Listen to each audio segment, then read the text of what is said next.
Well, while we are waiting on Jolie, I want to say, anybody know me? I hope so. My name is Clayton Banks. I am the CEO of Silicon Harlem. And how about this space? You guys like this joint right here? This is cool. That's right. It's the Harlem School of the Arts. Right next door is a school. The kids come over here. They literally play on the pianos and the guitars. It's such a fun place. Please look up the history of this particular location because it has a very good history. So I'm very proud that we're able to do it here. And I'm so happy to see so many people show up at this time of a day, right? 3:30? That's an odd number, but it works. So we're so happy to see everybody join here. So, Jolie, how are you doing? Okay. And there's a lot of cool people here, a lot of people that I know. There's not just city folks. I see state folks and perhaps even people outside of New York. And that's a good thing. So because what's at stake right now, everyone needs to be in this room, but certainly listening. And for those who will be listening throughout the day, we're proud. What Jolie is doing is keeping the streaming going. So we're going to see that across the entire state, and I'm excited about that. And we got a lot of our state folks here. We're going to certainly have plenty of folks coming straight out of the city of some of our governance, and all of you who are doing so much great work in New York. So this is a big deal. For me, personally, perhaps one of the greatest days for me, because I've been dreaming of everyone being connected for a long, long time, a long, long time. If anybody knows me at any level knows there's one thing I'm quite consistent about, which is everyone has to be connected. I've learned that a long, long time ago. And so it's exciting for me to have this day, because it's not only just having these breakouts and talking about things, but we really get the voice of people. You know, there's $65 billion in the infrastructure bill for connectivity. There's more money coming all other the places.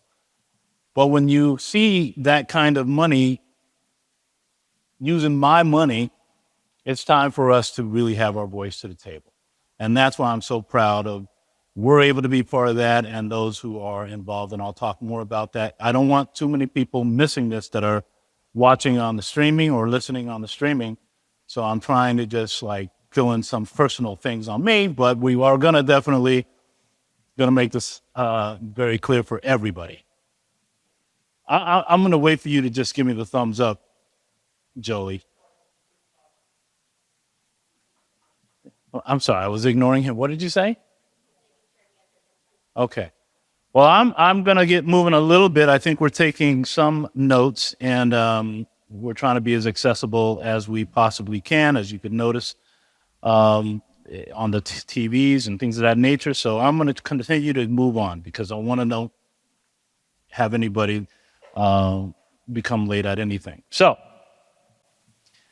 what I want to do is say that what I've been told anyway is because this money is out here, it was absolutely a must have these listening lessons. That's a really key thing. We've already done a few already for a variety of reasons, but this one today, in my opinion, is one of the most important ones that we are going to have. It's super, super important that you add your voice to what's happening. This is no joke at all. And when you think about it, where everyone knows now, especially since the COVID, that we certainly know that everyone has to be connected. The question becomes, how do we get that done?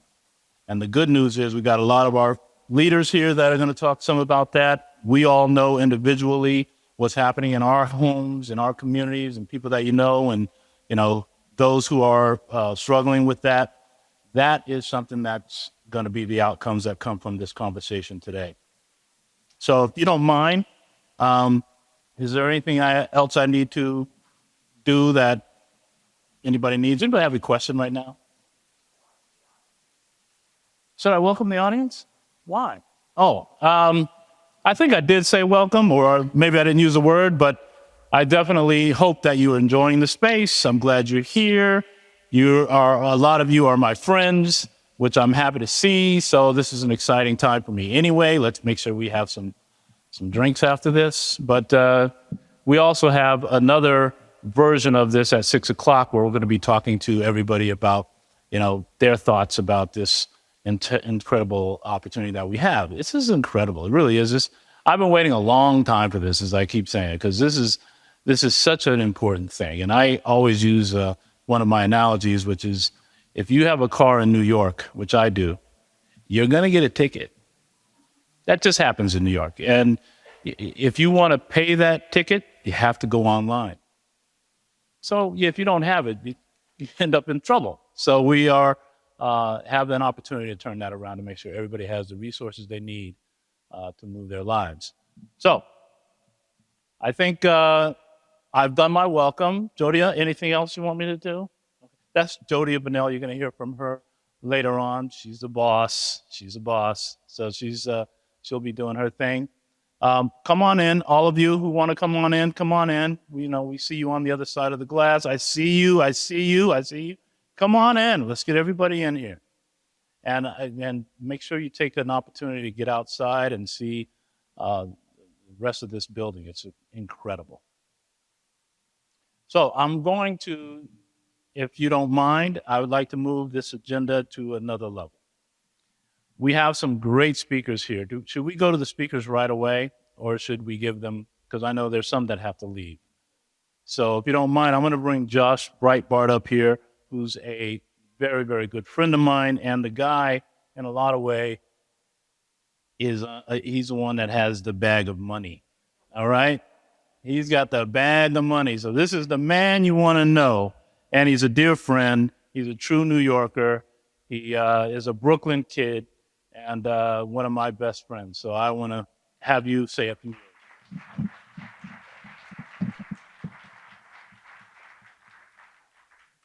Thank you, Clayton. Good afternoon, everyone. Okay, let's do that one more time. Good afternoon, everyone. All right, we got a moment of sunshine this beautiful day in this beautiful historic venue, Harlem School for the Arts. Thank you, and thank you, Clayton. I have to say, I think I've been coming to Silicon Harlem events since before there was a Silicon Harlem, when it was just a sort of a glimmer. And it is so important to have this ability to bring people together, particularly when we're trying to solve something as entrenched and multifaceted as the digital divide. My team and I have seen the power of convening all across the state these last few months. We've held these listening sessions in every single region. And in fact, there are events happening like this all across the country in every state and territory to shape the future of the internet as we plan to invest over $1 billion of state and federal money in New York and tens of billions of dollars, as Clayton said, across the country.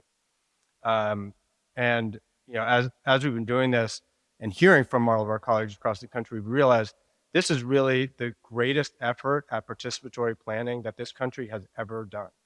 The idea that we would have this level of engagement to shape something so critical is really profound, and it's a testament to all the work that all of us have been doing for all these years. So after all this travel around the state, just so thrilled to be with you here in New York City, as Clayton said, hometown. So thank you all for coming today. I see many familiar faces in the audience, and also names on the registration list, who I'll see later if they're not here yet. Many of whom I've had a chance to work alongside, and people have dedicated their personal and professional lives to this effort. I want to note some of our distinguished guests that are here with us or on their way for their public service on broadband issues and beyond, truly. So Senator Kevin Parker, thank you so much, chairs the Committee on Energy and Telecommunications. We're going to be joined by Senator Kristen Gonzalez, who's the chair of the Internet and Technology Subcommittee. Councilmember Gale Brewer, I believe, is coming as soon as she can get through some of the budget conversations that are going on at City Council today. but certainly a longtime advocate and champion. And of course, Hope Knight, President, CEO, and Commissioner of Empire State Development, which oversees the ConnectALL office, and we'll hear from Commissioner Knight momentarily. And also, we have Albert Polito and Carrie Bronster from representing the governor's office. Thank you so much. And our federal partners, Wendy Lader, Northeast Regional Director, Jodia Vanel, who is the federal program officer for the state of New York, who has been with us across the entire state on this journey. Thank you so much, Jodia, and great to be with you again today, as well as Brynn Deprey from our neighboring state. Thank you so much for crossing the border to be with us. There's a lot of mutual engagement and collaboration in this effort since we are all in this process together. Also, our partners and co-hosts from the City of New York Office of Technology and Innovation. They've been critical in organizing today's events, and they are leading the way in bringing internet service and digital inclusion programs to New Yorkers. We have Brett Sikoff, Meghan McDermott, and David Reed. I believe I've seen all of you here today, longtime friends and colleagues. And of course, the inimitable Clayton Banks, as well as Claire Yang and the whole team at Silicon Harlem who is making this happen. Thank you so much. Lastly, just want to acknowledge my dedicated team from the ConnectALL office. We are continuing to grow this office. It's an amazing team. I'm so thrilled to have them as partners and collaborators. Certainly Tanaya Srini, who you'll hear from, New York's first ever Senior Director of Digital Equity, and as well as other folks on our team are here today, who most of them are wearing badges, so you can ask them for any kind of help or support that you need. But we have Kristen Eiler, Rose Anello, Richie Soak, Rob Johnson, Rose Beelan, Alondra Solis, and Cecilia Quirk, as well as our consultants at HRNA Advisors who've been tirelessly helping us with every aspect of program design.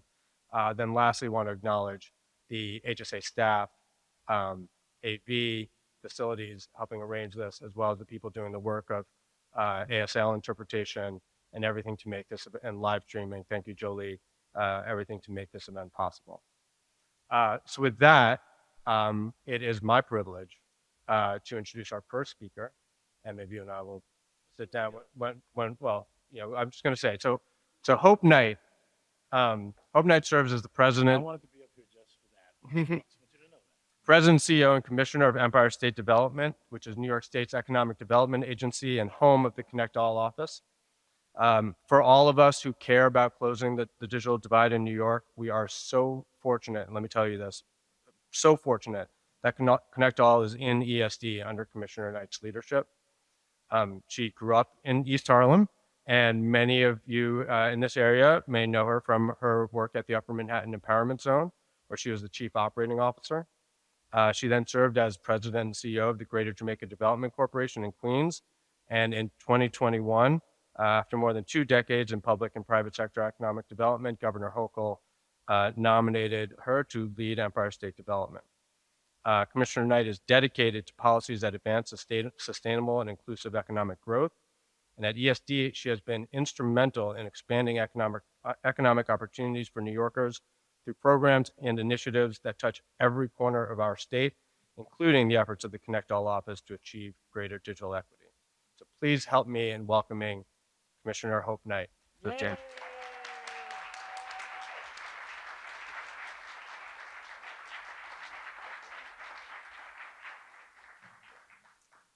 Thank you, Josh, for that introduction. And it's great to be back here in Harlem. As Josh mentioned, I worked in Harlem for 12 years, and it's so great to be in this facility. I haven't been back since it's been renovated, and it's magnificent. I'd like to start by thanking Josh and the ConnectALL team for putting this all together and hosting similar events all across the state. Josh did acknowledge and mention our stakeholders in this event today, but I also want to acknowledge Senator Kevin Parker, who is such a true partner in the legislature in helping us make this a reality. I'd also like to thank Clayton Banks. I too know Clayton before Silicon Harlem and all of the significant work that he's done in this area. So, internet connectivity is one of the biggest challenges of our generation. COVID 19 exposed how inaccessible and how unreliable a broadband connection was for many New Yorkers. Suddenly, we were forced to live our lives through the internet, and too many New Yorkers didn't have that option or couldn't afford it. Even as we continue to navigate in this post pandemic landscape, we know that closing the digital divide is critical to unlocking economic growth and reducing inequities in our society. By connecting families to high speed internet, we are connecting them to jobs, opportunities, and services. New York is at the forefront of this fight, and Governor Hochul recognizes the urgency and is committed to ensuring that all New Yorkers have access to reliable and affordable broadband service. Last year, the governor launched the historic ConnectALL initiative. This is the largest ever investment in New York's digital infrastructure. With more than $1 billion in public investments, ConnectALL will provide affordable access to New Yorkers in rural and urban areas and continue New York State's leadership in connectivity. A pillar of Governor Hochul's initiative is ensuring equitable access to broadband statewide. That means all New Yorkers will have multiple options for reliable, affordable, high quality internet service. Digital equity also means that folks should have skills and resources to benefit from the digital economy. Our investments in this area include growing digital literacy programs and computer access so that everyone has an opportunity to use the internet. We'll also consider investments in workforce development as well as telehealth. These efforts will build on the work that we've already done to increase access to affordable, high-speed internet. Last year, Governor Hochul launched a multi-agency initiative to build awareness of the Federal Affordable Connectivity Program. That program provides discounts to low-income households. New Yorkers responded, and we are approaching 1.4 million New York households enrolled in the program. That represents over 40% of eligible households, collecting over $40 million in federal support each month. That's a game changer for many, many New Yorkers. Now let's talk about today. As part of our efforts, we knew that community input was vital as we explored the obstacles and solutions to digital equity. In March, we launched a series of internet and digital equity listening sessions in each of the 10 regions. The ConnectALL team partnered with local digital inclusion advocates to hear from those working close to the digital divide. And at each event, we took a deeper dive into the barriers of internet access and the resources and opportunities available to address those barriers. These sessions are about the human side of digital infrastructure and consider things like affordability and digital literacy. Also consider things like how historically marginalized communities can thrive online and how we can all be safe and secure when we go online. Following these sessions and in conjunction with other data collection efforts, the ConnectALL team will lead the development of New York's first ever statewide digital equity plan. This will be done in collaboration with other state and local agencies, plus private and not-for-profit organizations, and many New York residents.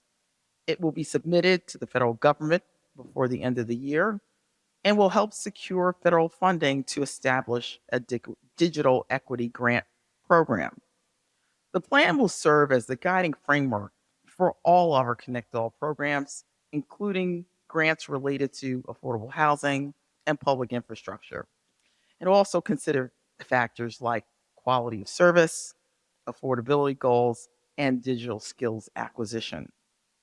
It will be grounded in input that we've received from listening sessions like this one, bringing your vision to the forefront. Digital equity is leading the discussions and guiding our efforts rather than supplementing. Events like this today are vital to the process to help us understand, learn, and develop solutions. So in closing, investing in our broadband connectivity is investing in economic development. It's investing in our future because connectivity means opportunity. Digital equity is just one way that we continue to expand opportunity under the governor's leadership. We will continue working with our state and community partners to bring affordable, high-speed internet to all New Yorkers. Thank you for being here at this very important event today. Together, we're closing the digital divide, growing our digital infrastructure, and supporting digital equity for all New Yorkers. Thank you.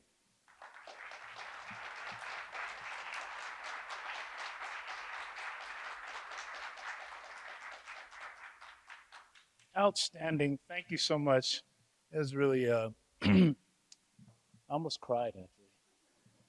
So keep following what we're talking about here. You're hearing it from the top levels of our state here.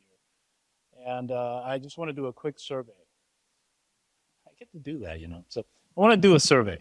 Raise your hand if you think everyone will be literally having connected internet in their home, working, not like just that it hasn't, but actually working within the next 5 years. Every single person in New York State will have it in their home within the next 5 years.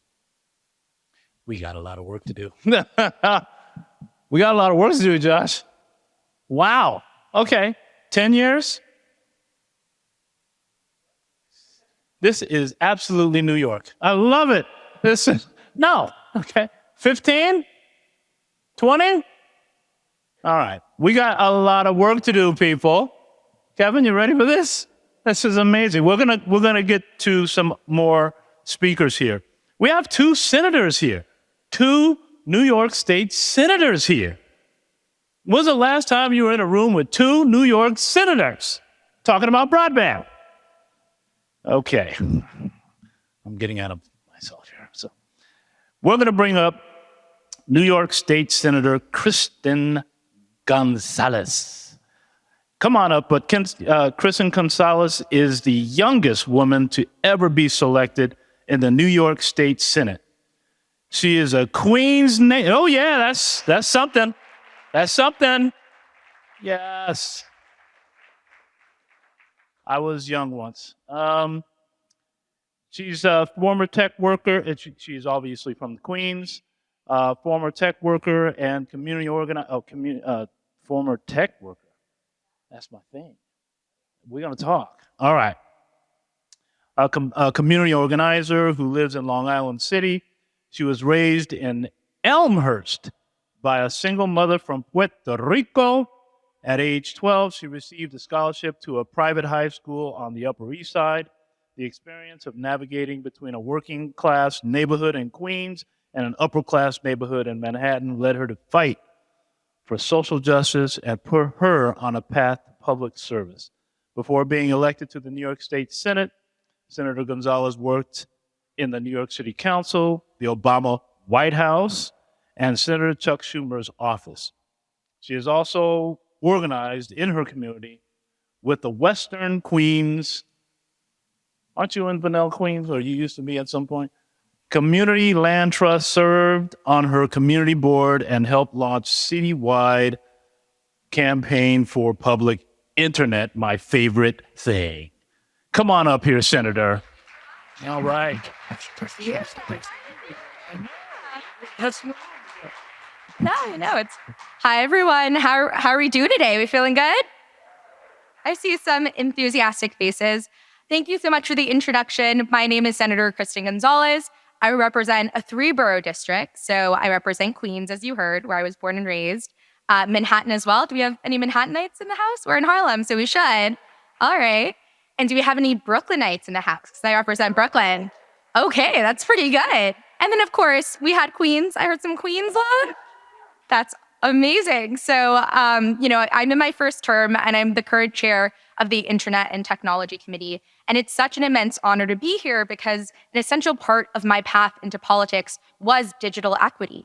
As you heard, I was a tech worker. I worked at a credit card company on their data side. I was a product manager, leading, pretty much their or engineering teams, right? And our UI, UX developers.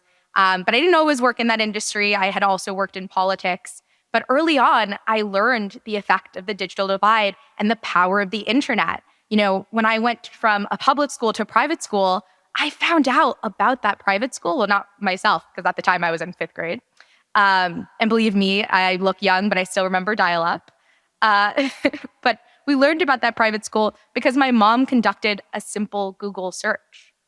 Having access to the internet and the ability to be online to access information can be absolutely game-changing for families. So I very much echo the sentiment that you heard earlier in the remarks that ensuring that we're closing the digital divide is economic development. It's what defined my own life. And then going on, and becoming a tech worker while also organizing through the pandemic, what I did was I saw that there was an incredible need for access to the internet. My mom's a teacher, her students weren't connected, and you heard about that earlier too. But in addition to that, it wasn't just access to broadband, but it was the ability to pay for a light bill. It was the ability to pay for your hardware, right? So whether it's a phone or a laptop, and if it's broken, being able to afford those repairs. And what I did, along with some other organizers, was start a mutual aid fund specifically to help close the digital divide. And so when I look around this room, I'm really excited because I know that when we're here, what we're really doing is trying to have a holistic approach to digital equity, and hearing the framing of this conversation be economic development and affordable housing and the ability to pay our bills for working class New Yorkers. That's so important because that's what people were struggling with during the pandemic. And it's certainly what we're continuing to struggle with now as we see a rise in the cost of living. After that, or during the pandemic, we also started a campaign for universal internet and internet as a right and a utility. And that was coming from the same place as not only seeing the need for access, but really understanding that, we, as our technology is rapidly advancing, we can't continue to see that gap expand. And so a lot of folks organize unions, nonprofits, community-based organizations, and we launched the campaign for public internet. So again, it just feels so incredible to be here. As chair of Internet and Technology, this year we passed a bill that I'm very proud of to expand Wi-Fi to all shelters in New York, which is because we know that after surveying right here in New York, what folks who are in the most marginalized, most vulnerable communities use the internet for, 70% said to find housing, 60% said to find job opportunities, 40% said, of those who were living in shelters and temporary housing said they were using it actually for access to help and information. So there's so much work to do. The work that we're doing here is important. I want to thank all of you for coming. I want to thank our hosts, the governor's office, ConnectALL for taking on this incredibly urgent challenge. And I also want to thank, Senator Cordell Clear, who is the senator for this district, but has been a long time supporter, as well as Senator Parker, who's the chair of, Energy and Telecommunications, where I sit on as well. So with that, I'm going to turn it over to Senator Parker, and then thank you all again so much for being here. Thanks.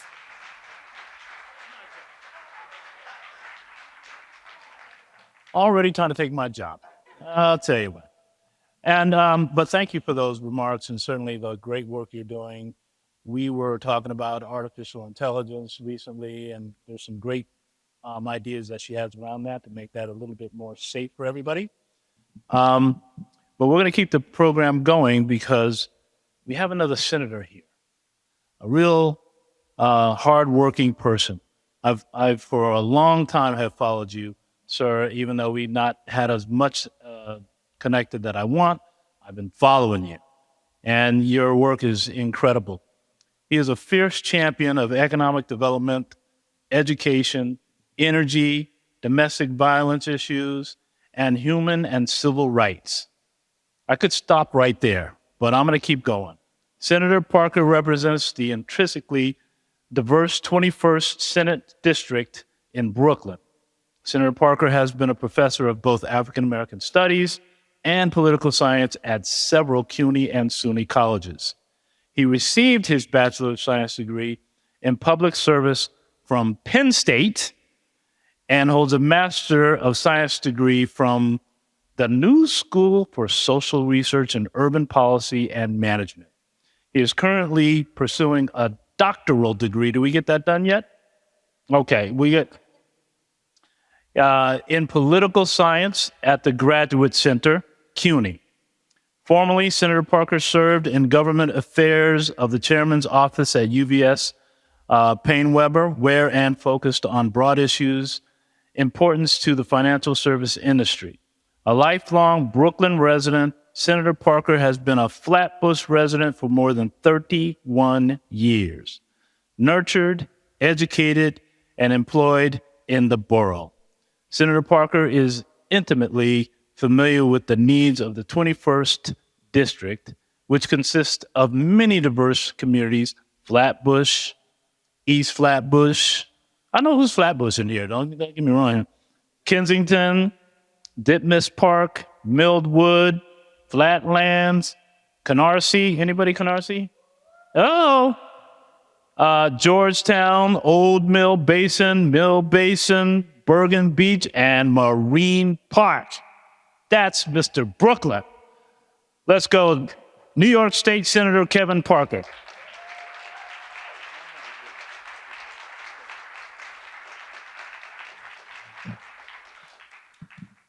Thank you, Clayton. I appreciate it. I want to just announce today that Clayton's new job will be following me around, introducing me at every single thing that he goes to.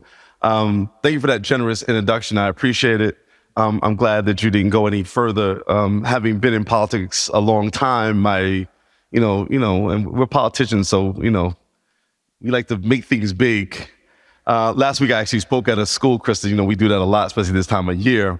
And I'm speaking at PS6 in the auditorium, and they run through my whole bio, and they said I used to work for the city council for Una Clark, and used to work for the first Governor Cuomo, and used to work for Paine-Webber, and used to work for Carl McCall. Little girl stood up and said, "What's the matter, mister? You can't keep a job?" So I didn't know how this was going to go today, so I appreciate you being generous with it. Again, I'm State Senator Kevin Parker, and I'm the chairman of the Energy and Telecommunications Committee, as well as the majority whip in the New York State Senate.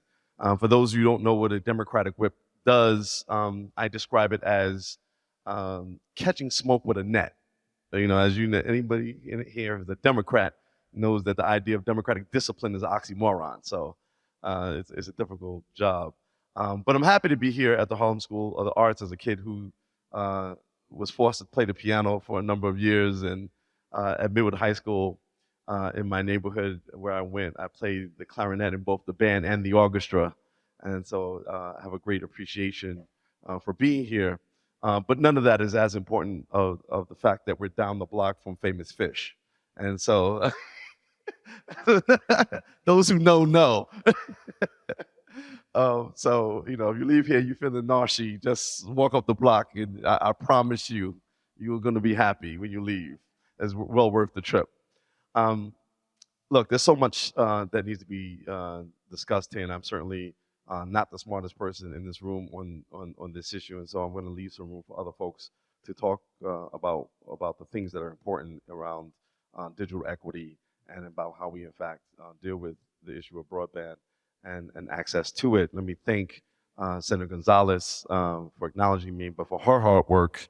And she mentioned that she's on my committee, but I'm also on her committee. And so we work together and share leadership on these issues that's so critical, important for our community. And certainly also want to acknowledge Senator Cordell Clare, whose district that we're in, and her advocacy on this issue and many, many more. And anywhere that we're talking about any kind of social disparity, you're going to find Cordell Clare standing in the gap, making sure that people are served. And so just really want to acknowledge her leadership and the important work that she's doing in Albany for all of you. So, we really, when we talk about kind of, what's happening in the space around the digital divide, as we discuss digital equity. I kind of categorize it in kind of two ways, right? First, we have a hardware issue where people just, especially in Black and Latino communities and in low-income communities, just literally don't have access to hardware. They don't have laptops. They don't have tablets. And that's still a real thing. When we first started talking about the digital divide, that's one of the things that we talked about. And having access to smartphones is a step, but it's not there yet, right? And then we have now the new digital divide, which is access to high-speed broadband. Access to high-speed broadband needs to be a right in the state of New York. It is as important as gas, water, and electricity.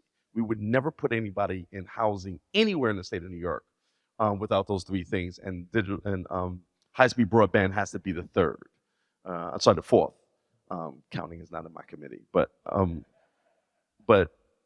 that should be really the fourth right, and it really needs to be something that we embrace in that way.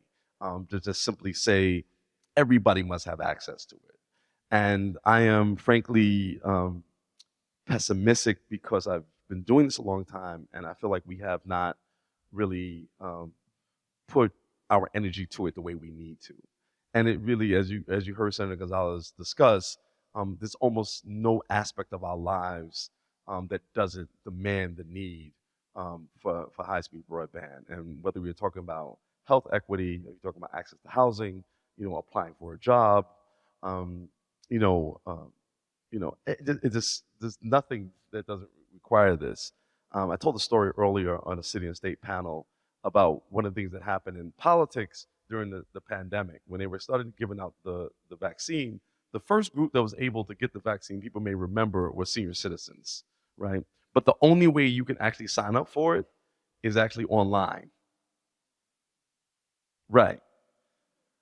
So we took the group of people who are least digitally prepared and then demanded that to save their lives, that the only way that they could get this access is to be on immediately. And so our offices immediately became places where we literally, was sitting in our offices all day, calling a list of senior citizens in our district, as many as we could, and say, do you need an appointment? Can we give you an appointment and help you? And literally stand there on our state computers and sign people up like telemarketers, right? And it's really not where we should be. And so there's a lot of work that needs to be done. The other dichotomy that I actually draw in this digital equity issue is the issue of build out versus adoption, right? And in some places, I shouldn't say some places, in every place we have a build out problem, right? There's some places that in urban areas that are not properly built out, but urban areas are more built out than rural areas, right? And so as a statewide elected official, I'm dealing with my colleagues across the state all the time who have communities who can't get to the last mile, right? For some of you who live in Brooklyn, you can't imagine that your closest neighbor may be 5 miles away, but there's literally communities like that, right? And so we have to kind of figure that out, and we have to figure out places in New York City in which we haven't had a proper build out, or where we don't have enough providers in those communities to provide the services. And then the other part of the dichotomy is adoption, and the vast amount of adoption issues is around cost. And so I'm really proud having put in the first legislation that created some cost containment measures around cost that later got adopted in the budget. When I put it in, I was talking about $5 a month, and I know all the ISPs were like gasping. No, I think we put it at $10. I wanted to put it at $5. They wouldn't let me put it in at $5, so I put it in at $10. We passed it at $15, and then the courts made us take it to $30, right? And so we have a $30 program here running in the state of New York. And although that is okay, it's not really. I like to see us lower, to be honest with you. I like us to be in a place where, again, this should be something that should be a right. Everybody should be able to get it, and they shouldn't have to go broke in order to have access to something that you need integrally, for your life. And so I think that we're going to need more people providing services. I think we're going to need, one of the things I was an early proponent of is municipal programs around that. And I know I have some people, quaking in their boots, but I think that we have to have an all of the above approach in this, and looking forward to hearing other folks' ideas. I'm primarily here to extend my hand in partnership, not just to my colleagues in government, but also to people in communities who are committed to addressing these issues. We want to work with you, which is why you have two legislators who have traveled, across the world in the middle of the day to discuss this, because we really want to hear from you, and not just today, but as things come up, reach out to us and let us know specifically your solutions for how we address some of these issues. Right? I mean, we've heard a lot of the problems already. I'm sure there's more that we're going to hear about. But I'm really interested in solutions and things that you think that we could be doing on the state level to, in fact, improve access. And I want to just thank the ConnectALL office for the work that they're doing, and Hope Knight for her leadership, and all of the people here in the community who are engaged in this. And I just want to just let everybody know the last dichotomy I'm going to talk about is that any problems that you're hearing about in your communities, feel free to reach out to Senator Gonzalez directly. She's available day and night for that. If you're having awards, barbecues over the summer, parties, as we say in Flatbush Fetes, reach out to me. I'm available to attend.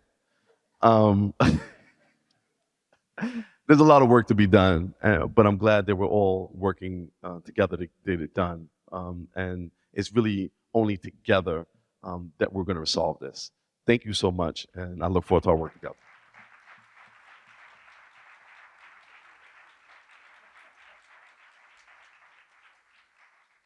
How about that?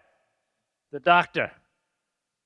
We're going to keep moving the program, but I do want to double down on what you said, Senator. This is no longer a luxury, which a long time internet was. And now we, as a state and as a city, we basically have moved all of our civics to the internet. If you don't have the internet, you're no longer a citizen. I know that's very dramatic, but it's sort of true. I mean, it's like if you're going to have to go online to do certain things like deal with the government, you got to have the internet. So I'm glad that you brought that, and there are a lot of opportunities to make that happen, and this is probably the most significant one we have in front of us. So we're going to move the agenda here, and we're going to bring up another incredible person that's joining us, and I believe you are here. Jodia is from NTIA. I think we have Wendy later here. Is that? Oh, there she is. How are you? Good. Let me introduce you. So everybody listen here. Wendy serves as the Northeast Regional Director of the Office of Internet Connectivity and Growth with NTIA. She has extensive background in private-public partnerships and high-profile federal and local government projects in technology and telecommunications. That's exactly what we need. So I'm very happy to bring her up, say a few words. Please come on up, Ms. Later.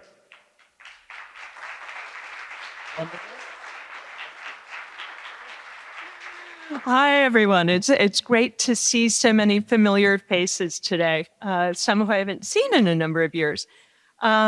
Thank you so much, Clayton. Thank you so much, the ConnectALL office.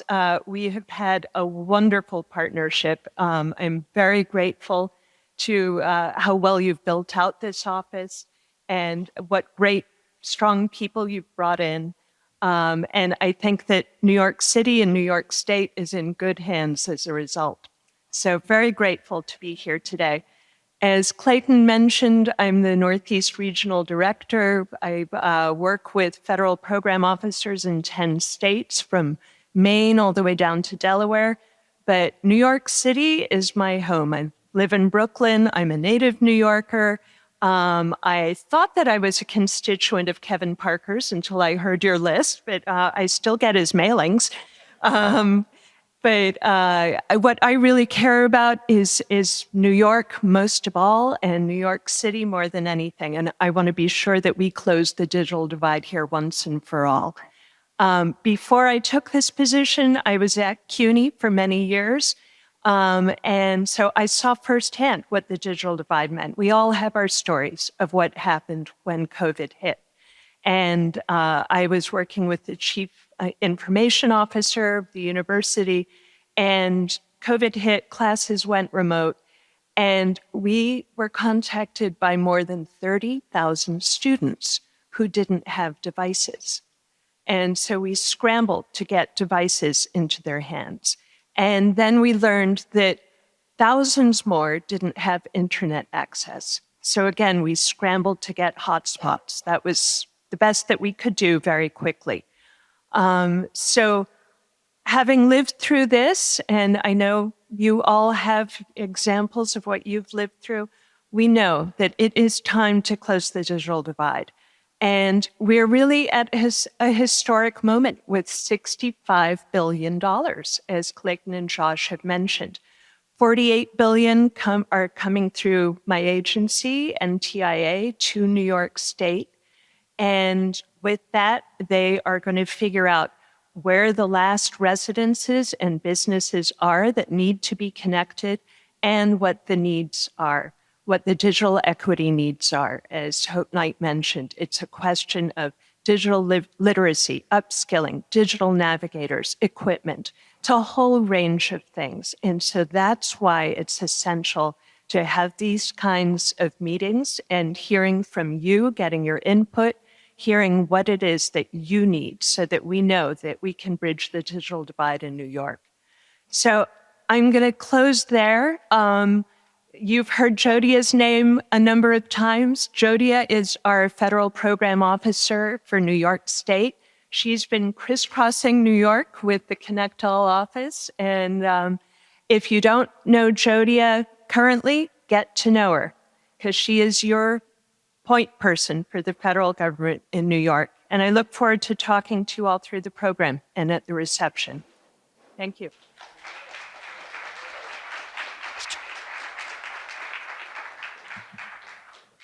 Thank you very much for those remarks. And if you were listening carefully, sounds like she has some pockets of money.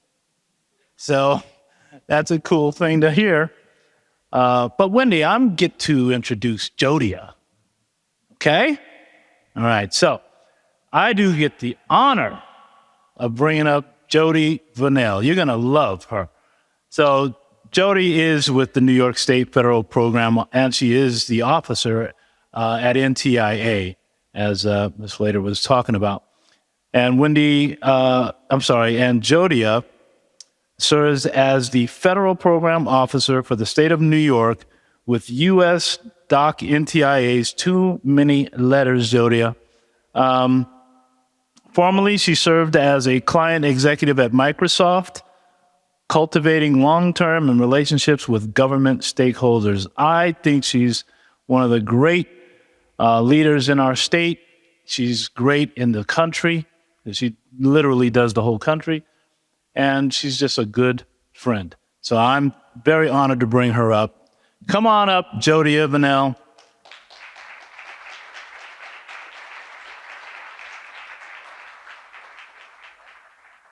Mark and Brynn, do you want to join the stage? I know it's very unscripted. Well, welcome everyone. Welcome to Harlem. Give yourself a round of applause for being here. Woo! I'm a former resident of Harlem, so I lived right up the street, and it's a beautiful space, and I have not seen it since the renovation, so really happy to be here. I'm going to give about 2 minutes of my time to these spectacular folks. We talk about the power of collaboration, and we have Brynn Deprey, who represents New Jersey, and we're always collaborating together, so I just want to give her 30 seconds-ish intro. And then I also want to bring your attention to Mark Colon, who sits on our national level and travels the country and the US territories to talk about the story of Internet for All. So 1 minute, Mark, 30 seconds. Brynn. I'm timing. Hi, everyone. Brynn Deprey, Federal Program Officer for New Jersey. We do work closely together. Infrastructure transcends state boundaries, even if our funding streams are by state geographic territory. So great to be here. Also, I'm a New York City resident, so really excited to hear more what everyone's saying about the digital divide right here.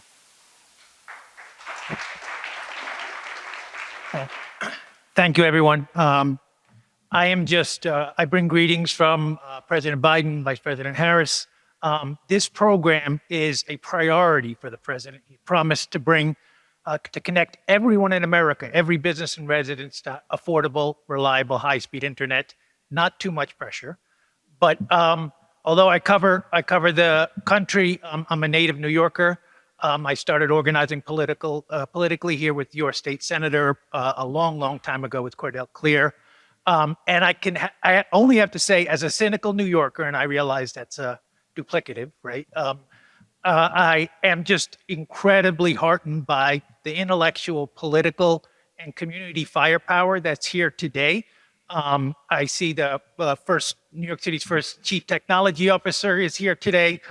My friend Diana Cava from the Hispanic Federation, the largest Hispanic organization. You have incredible fighters on your side here. The two senators, Senator Parker, who I've also known for a very long time, Senator Gonzalez, passed a bill so that every homeless shelter has high-speed internet. Every child that doesn't have a place necessarily to live permanently, but they will be able to do their homework. That is really inspiring. And I'm just so glad to be here. And we look forward to hearing from all of you and all of your incredible ideas on how to close the digital divide.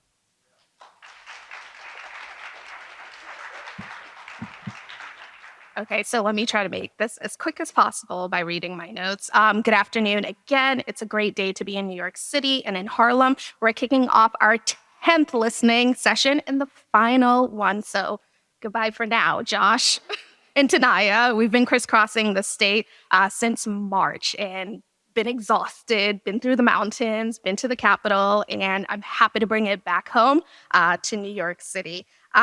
This is a combination and collaborating with so many folks. So we're bringing 5 boroughs together today. Thank you to Silicon Harlem for being our host at the famed Harlem School of the Arts. Thank you to Empire State Development, the ConnectALL office, the New York City leadership team at the Office of Technology and Innovation, also OTI, to all of the electeds that are coming and going. Because of all of you all today, we're able to have such a successful beginning and journey together. I'm Jodia Vanel. I'm the Federal Program Officer to the great state of New York on behalf of the U.S. Department of Commerce. And I know Clayton said this name is forever, and I wish I could change it, but we can't. It's the National Telecommunication Information Administration, also known as NTIA. Together with the partnership and collaboration with New York State Development and the ConnectALL office headed by the great Josh Breitbart, we're committed to bringing affordable and accessible broadband to the state of New York. So let's just talk really quickly. How are we going to do this? So under our program, under the BEAD program, which is Broadband Equity, Access, and Deployment, in digital equity, we're committed to working together in New York and in communities just like this so that we could listen, plan, and deploy broadband all across the great state of New York over the next several years. We can't do this without your input, your guidance, and your help. So with that, we're here to really listen to you today and get all of your feedback. Josh and the team will provide an overview of ConnectALL and how we're collaborating together. And you'll hear about the various initiatives. And again, we're really here to listen today and hear directly from you. And we will be here to interact with you. So please say hello. Thank you so much.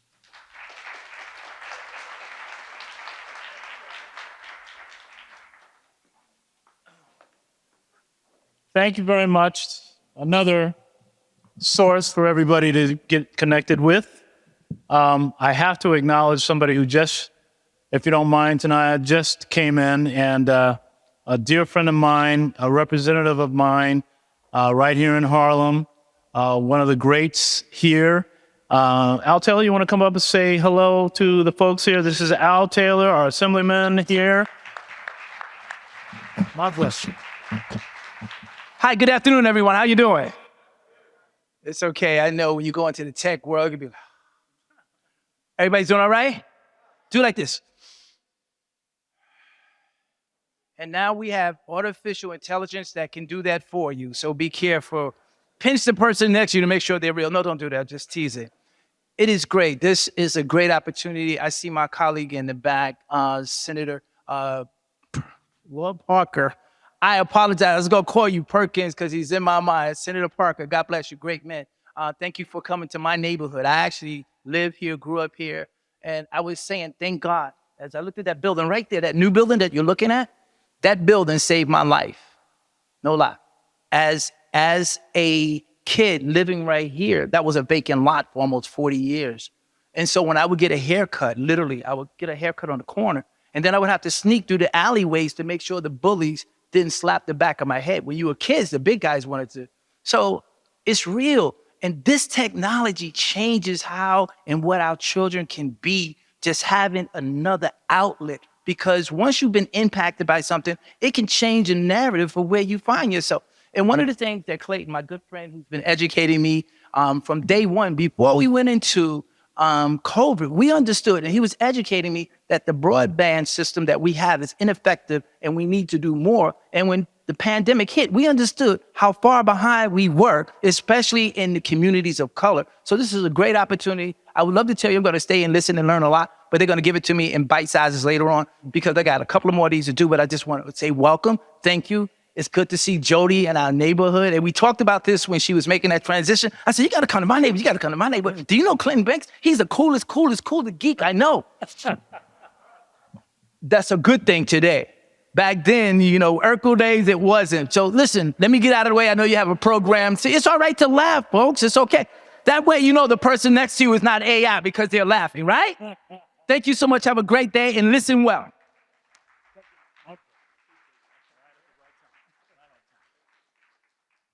I've been called worse, so I am an OG.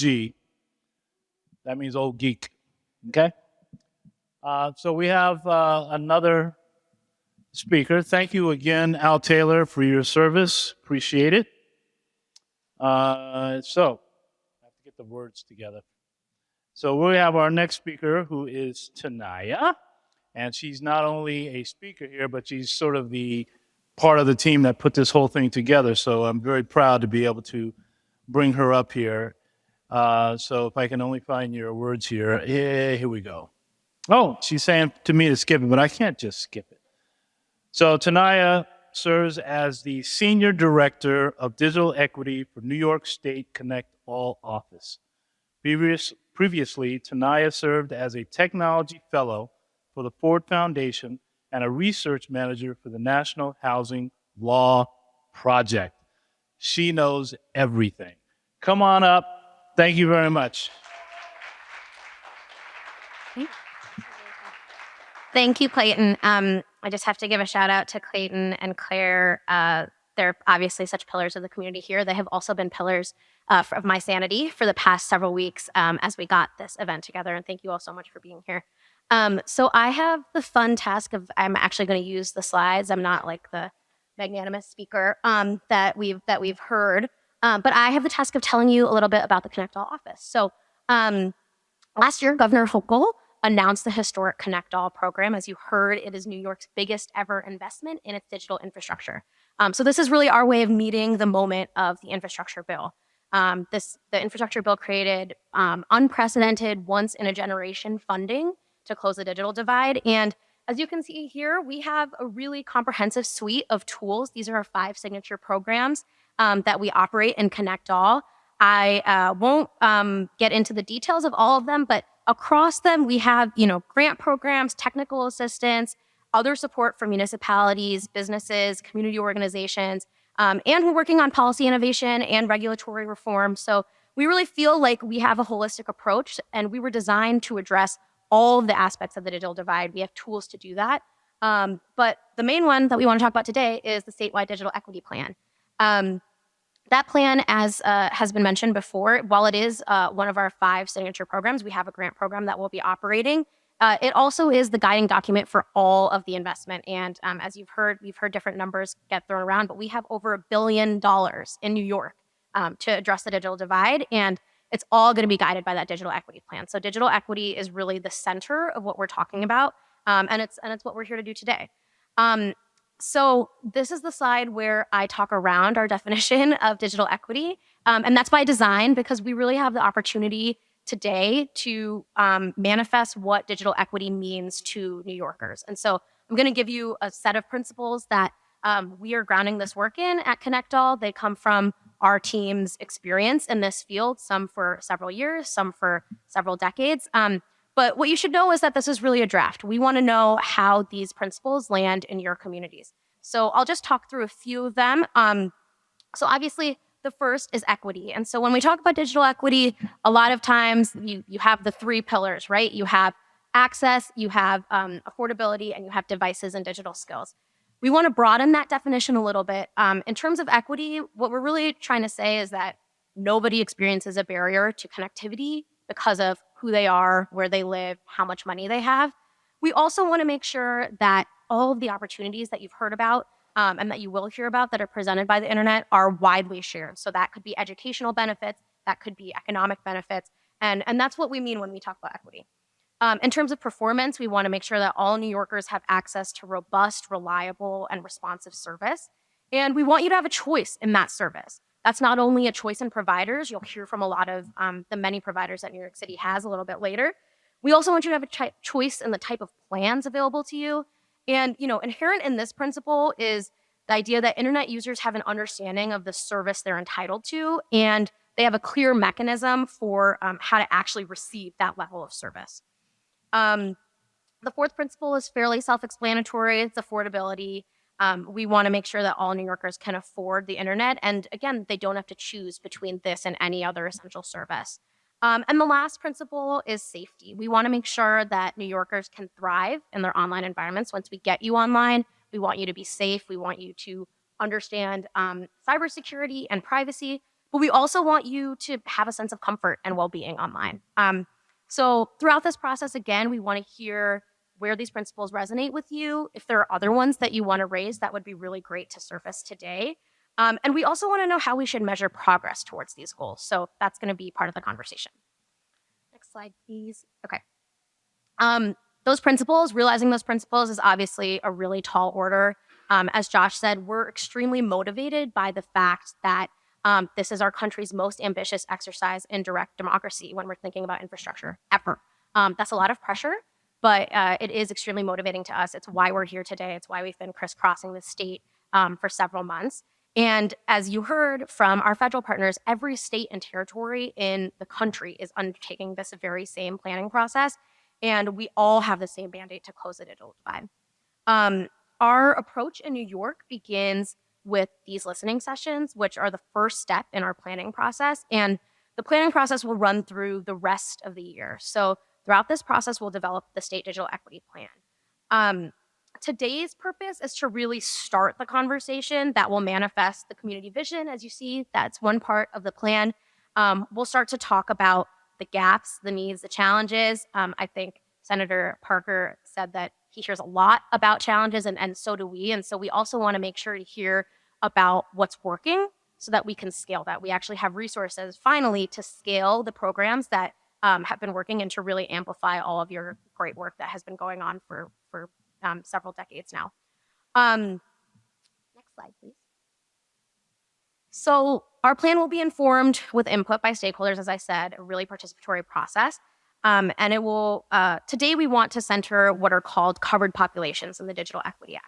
So those include low-income households, veterans, aging individuals, incarcerated individuals, people with disabilities, people with language barriers, racial and ethnic minorities, and rural residents. So that's, if you belong to any, if you hold any of the identities that you see on the left side of the screen, today we really want to center your experiences. On the right side are all of the other stakeholders that make up the digital equity ecosystem, and they're all extremely important. I'll talk through in a second some of the other opportunities we have to hear from you, but if you belong to one of those groups, today is really to listen to lived experts from the covered populations, and so we invite anyone that identifies as one of the groups on the left to really have their voice heard today. Next slide. Okay, so our plan will also consider how digital equity can improve outcomes in 5 key areas, including health, workforce development, education, civic and social engagement, and the accessibility of government services.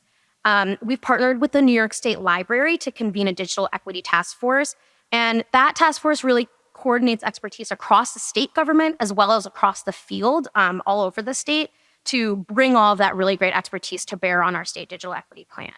Each of the subcommittees you see listed here is chaired by state government experts as well as external experts in the field.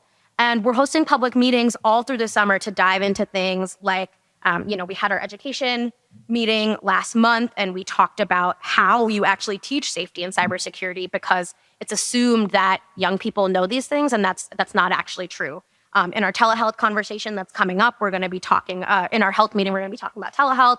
We're going to be talking about social isolation. And so this is really an opportunity to dive into specifics. And we welcome you to share these meetings widely. They're available on our website. And please attend also. We really want to hear from you. Next slide. Okay. So just to give you a broader sense of all the engagement CAO is doing, we've completed 9 of 10 listening sessions. This is our last one. And the slides and the summary notes from each session are on our website. If you check out those slides and the summary notes, you'll start to understand the variations by region, because we live in a really diverse state, but also the themes that have been emerging across the sessions. I know of exactly one person that has logged on to the website, and he's here today, and he said that they're really helpful. So please take a look when you get the chance. We also partnered with digital equity coalitions in every region across the state to collect more insights from communities. So currently, they are convening 30 plus focus groups across the state, and each of those focus groups are centered on a covered population. So we're really trying to get to the lived experts and really understand what their needs are. We have a series of virtual forums for different stakeholders that will kick off at the end of the month. First up is for ISPs. We also have a session on community anchor institutions. And so if you represent any of those stakeholders, please join our virtual forums. And again, that'll be a series that will continue throughout the year. And finally, we have our statewide survey. This is really important because it is the primary vehicle we'll use for collecting quantitative data during the planning process. We have a lot of different qualitative opportunities, but this is really the key. The link you'll see is right there, bit.ly/ConnectALL-survey. We have kiosks in the cafe that you can use to complete the survey today. We also would love for you to share the survey link widely with anyone you encounter. We know you all represent some really, really important constituents. And there's little postcards that you can take with the QR code. Please share those widely. And the survey closes on June 30th. So you have just over 2 weeks to get your survey in, and please make sure you do so. All right, next slide. Okay, so here's what we're here to do today. So first, we're going to give you a taste of the robust and diverse digital equity ecosystem that we have here in the city. And then it'll really be time to hear from you. We want to gather input from you to build the collective vision of digital equity in New York.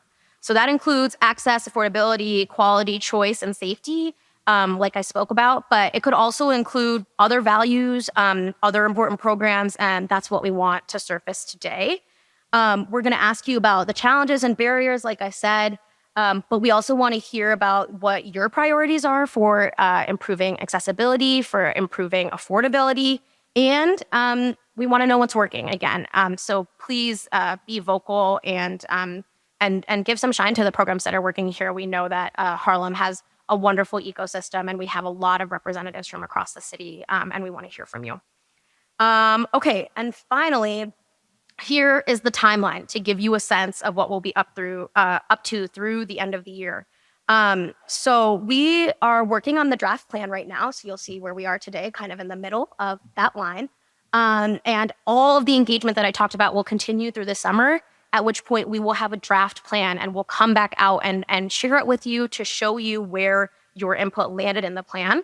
We'll refine that plan throughout the fall, and then with your feedback, we will submit that plan, the final version, at the end of the year. And hopefully, with Wendy and Jodia's blessing, we will sail into implementation at the beginning of 2024. So it's it might seem long for you. It seems extremely short to me. But we don't actually have the money in hand yet. And that's why we really need your input in the planning process. So just to say, again, I know I've said this, but we're focusing on the needs of those who have been most impacted by the barriers to full participation in the digital world. So those are the groups I laid out before. That's the priority here today. If you belong to another group, we will have an opportunity to hear from you. And just to reiterate, we're aiming not just to increase internet access in New York, but also to unlock all the opportunities that come with that. So it's not just about access today, it's really about the full suite of services and needs that can actually realize digital equity. To be clear, again, we are building from the work that many of you have done for years and in some cases decades. And we're so grateful to be building from that strong foundation. Wendy said it, so I'm allowed to say it, which is New York's plan has to be the best, right? We are New York. We're New Yorkers. We have to do the best job. And we're really, really lucky to be building from the foundation that you all have created for us. But we're also really excited for anybody that's new to this work, because we need your energy and ideas. So we need both that expertise, we need the new energy, and we're really, really thankful to have you all here today and hopefully along with us through the rest of the planning process and once we finally have the money to spend. So that's all. Again, please take the survey and there's our email. We're available to chat. Thanks a lot.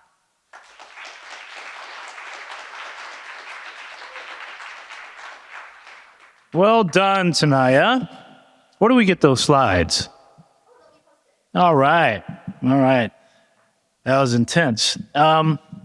So we have one more speaker, maybe more, but we definitely have another speaker. A good friend of mine also for many years. I see you, Brett, and I'm glad to see you. Brett Sikoff is here, Executive Director, Franchise Administration for New York City's OTI. Everybody know what OTI stands for? Zero, Brett. Well, I'll let him explain it. Brett Sikoff serves as the Executive Director of the Franchise Administration Division within NYC OTI. OTI's Franchise Administration Division manages franchise agreements with private telecommunications companies authorized to use city rights of way to provide cable television, public communication structures, mobile telecommunications, and information services to New Yorkers. Brett oversees dozens of franchise agreements and coordinates closely with franchisees, other agencies, elected officials, and members of the public with a mission to ensure that telecommunication services are being offered both efficiently and equitably to all New Yorkers. I wanted to read every single word of that because it's so important that we have to understand what her job is. Maybe I didn't say it well enough for you to get it, but he has a lot of strength on the infrastructure of our city. You guys getting what I'm saying? When we're looking at fiber being deployed, other types of things that are attaching to devices and poles and everything around our city, Brett has his hands on all of that. Come on up here, Brett Sikoff.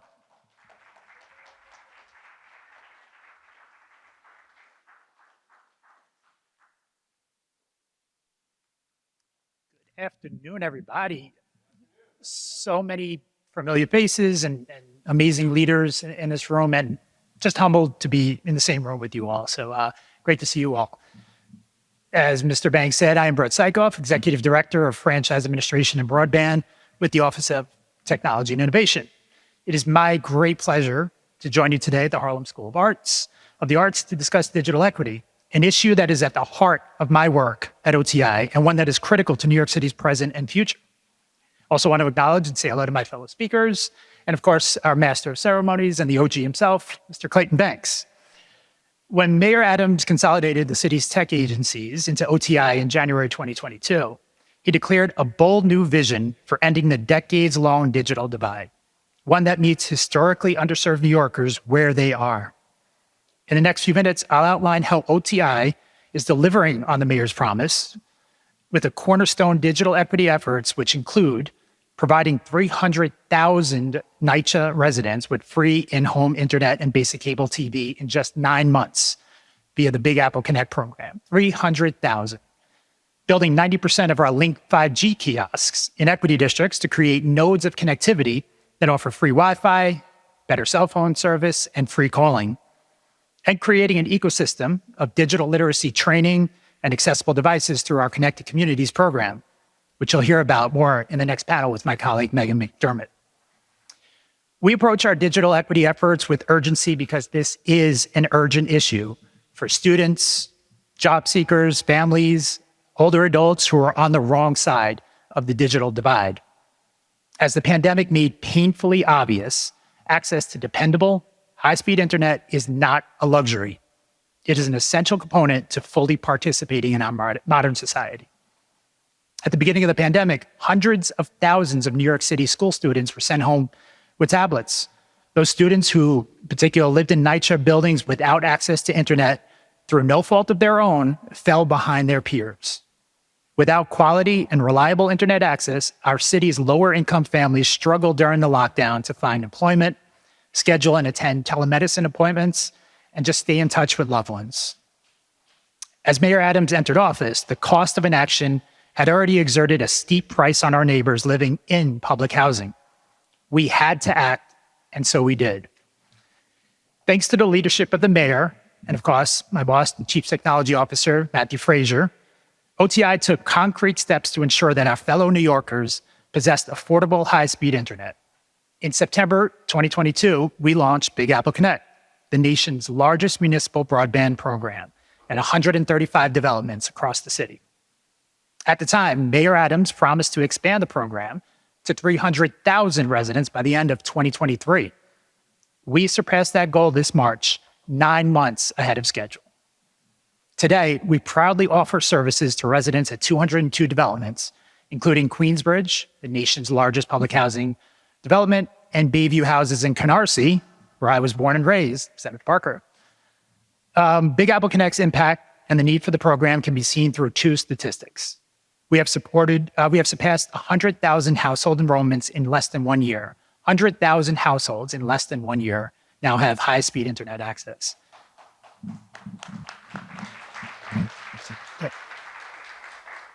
75% of eligible New York City Housing Authority residents have access to high-speed internet now, 75%.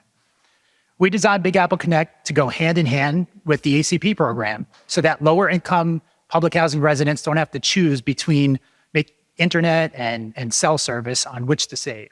They can receive free internet through Big Apple Connect and apply their ACP credit towards their cell phone bill. This ensures that hundreds of thousands of New Yorkers don't have to make an either-or decision regarding these modern necessities because of cost.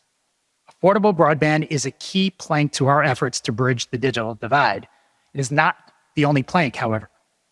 We realize that even today, in 2023, the sole means of going online for many people is through their phone. For this reason, our Link NYC program remains an invaluable resource for New Yorkers and visitors, as evidenced by its 13 million Wi-Fi users and 5 million annual phone calls. In 2022, Mayor Adams launched the latest version of Link NYC, Link 5G, which will expand ultra-fast wireless coverage in addition to providing free phone calls, Wi-Fi, and access to 911. Link 5G's rollout is equity-centered, meaning 90% of new installations will be above 96th Street in Manhattan and in the outer boroughs. Our goal is to ensure that New Yorkers are able to stay connected wherever they live, work, or travel across the city. The Link NYC program also laid the foundation over the past year and a half for the launch of Gigabit Innovation Centers in each of the 5 boroughs, the first of which originated with Clayton Banks, Silicon Harlem. The Gigabit Centers provide access to free internet, devices, digital skills training to everyone from middle school students learning to design new apps to immigrant workers seeking a better life for their families in Staten Island. Digital literacy cannot be underestimated when we discuss digital equity, however. That's why we proudly fund and administer Connected Communities, a partnership with the Parks Department, NYC Aging, NYCHA, and the city's library systems that delivers high-quality digital education for New Yorkers most in need. From helping older adults acquire new computer skills to supporting roving computer labs with Wi-Fi connectivity, Connected Communities is offering New Yorkers easy access to the life-changing opportunities technology avails. As we expand our digital equity offerings to New Yorkers, OTI wants to help augment growth among local businesses in the technology space. We look forward to exploring new partnership opportunities with community-based groups who share our commitment to bridge the digital divide. We will be in touch on those opportunities in the coming months. For now, though, we're here to listen to you and come up with ideas on the best way to deliver digital equity to every corner of this great city. Thank you. Hope you all have a great evening. Looking forward to hearing from you all.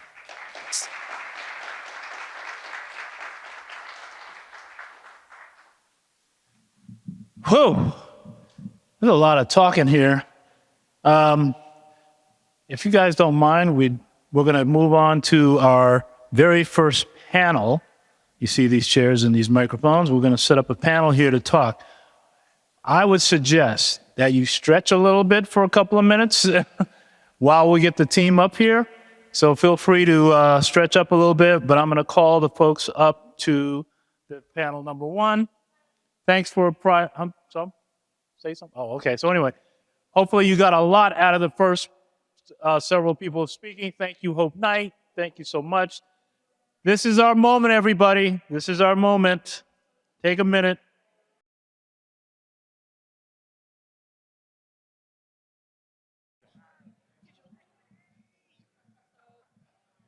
Okay, everyone. Thank you very much for being patient. But look up here. Look what's happening here. There's people here. That means they have something to say, or at least something, maybe something just to listen, who knows? But it's the key to digital equity ecosystems, trusted community anchors. That's sort of the title in some ways. So what we're looking at is this correctly? Why here? Access, affordability, and adoption via. Oh, you want to do this part now? Go for it. But can I at least say their names? You know what? Here's our moderator. I'm going to have her take care of the panel. Is that okay? I can go get some coffee. All right. Thank you, guys. At least, can I introduce you? Do I have a whole thing about you here somewhere? Just my name's great. We're gonna knock it out. Okay, I'm not going to even do that then. You get it moving. You go ahead, take it over. I'm going to go sit down. Thank you. Hi, good evening, everyone. First of all, Clayton, thank you so much for your patience and your kindness and your generosity. We're about to move this really quickly because we want to make sure that you get to hear from folks about what solutions can look like. My name is Meghan McDermott, Director of Digital Inclusion and Partnerships with OTI. Do I need to stand back? Sure. Okay. Usually I like to be in front of people, not behind this thing, so excuse me. The thing I want to impress upon all of you is that the opportunity before us is to hear from practitioners on the ground. So we've heard a lot about digital equity, and the question is, what is it? So Tanaya gave us some expansive room to think about it in terms of what this historic moment means for funding. But I just want to share with you that the opportunity here is to also think about partnership and collaborations. What does it mean to actually create digital equity as an ecosystem? So I just want to, Clayton took, okay, here's my paper. So here's the thing. The Digital Equity Research Center at Metro Council has a really beautiful description of what digital equity means when people are in partnership with each other, when you're in community together in order to affect certain kinds of outcomes. So we heard about the 5 issue areas, but within that there's connection, right? There's what communities need. So what I wanted to really say, the ultimate purpose here is that there's a secret that's about to be shared, all of which you as practitioners know, which is that without trust, without community organizations, none of this work is actually possible. So with that, I'm going to turn it over to each of these folks who are going to introduce themselves and speak very directly to the solutions that we're looking for, because they are in community. They're not just sitting at a policy desk, right? They're not far away. They're actually engaged and learning with people as to what the needs are. When this money comes down, as Tanaya said, it really needs to be used for the service of communities, community outcomes, and community determination. And that's ultimately what we're talking about. It's not just about digital, it's actually about equity. So with that, I'm going to turn it over to David Giles. Okay, this is on. My name is David Giles. I'm the Chief Strategy Officer of Brooklyn Public Library. The Brooklyn Public Library has 62 locations in the borough. Every neighborhood in Brooklyn has a public library branch. And I guess the first thing to say about this issue for us and in Brooklyn is that the pandemic fundamentally altered and transformed the way that we go about helping people with digital-related issues and problems. We've been offering digital literacy programs for many years, decades. They've been enrichment programs for every age group, every demographic in Brooklyn. But since the pandemic, since we were closed for several months in 2020, and then partially closed even through parts of 2021, and when we saw people lined up outside of Brooklyn Public Library branches, getting the Wi-Fi bleeding through the windows, we realized how critical it was for us to help people get connected to the internet. So broadband equity and not just digital literacy became a big issue for us. In 2020, we started raising private funds to erect Wi-Fi antennas on every single library branch in Brooklyn, so that now every branch has a Wi-Fi antenna that projects Wi-Fi deeper into the community. We bought street furniture and worked with the DOT to start setting up outdoor libraries during the pandemic, and these continue, even though our doors are open now and people use them. And we also, when the EBB came rolling out, I believe was it 2021, we started getting into the business of helping people sign up for broadband subsidies. And at that time, we set up computer stations for people to access the EBB application online, and we've deepened that in the last year and a half or so with the ACP, the Affordable Connectivity Program. So this last fall, we launched a digital navigation program. We're calling it the Home Internet Access Program, that basically walks Brooklynites through the process of applying for the Affordable Connectivity Program, which is an onerous process for many people. For many people, it's fine. If you're on SSI or if you're on SNAP, in many cases, the system will verify that you qualify and give you a confirmation number pretty quickly. For many people, it's much more complicated than that. So we have computer stations up in the branches, and we have navigators who help people upload their IDs into the USAC system, upload their enrollment letters or report cards from their DOE school into the system. In some cases, we have to call USAC and ask what the issues are for people when it's asking for more information. We've opened a hotline for anybody to call to ask questions about the USAC, about the ACP benefit. So this has become a big issue. Broadband equity has become an issue that, for us, that it hasn't been in the past. And then one more thing I'd like to say about the pandemic is for us, since the pandemic, since we're still grappling with the immense results of the pandemic and the need people have to get online and access services online, we started referencing a distinction in the kinds of support that we provide to people in Brooklyn. And I guess one way to talk about that is we live in the age of compulsory computing. So we've served people who are motivated to learn and to gain more skills, digital literacy skills, people who want to make themselves more marketable in the jobs marketplace. People who want to learn more or just interested in learning more about robotics or digital media or Zoom or any of these things. We've served those people pretty well, but more and more we're having people come in to libraries and basically they want task-oriented support. They have a problem right now that they need help with, right? So these are folks that aren't always wanting to sign up for a program. And they need help now, and we're, every library across the city, really, any branch that's open is every day fielding these sorts of questions. And so it's important, I have 30 seconds left, it's important that the doors of the library are open, that our branches are staffed, and that these people are available for our neighbors to ask these sorts of questions and get this kind of support every day. So with that, I will pass the mic.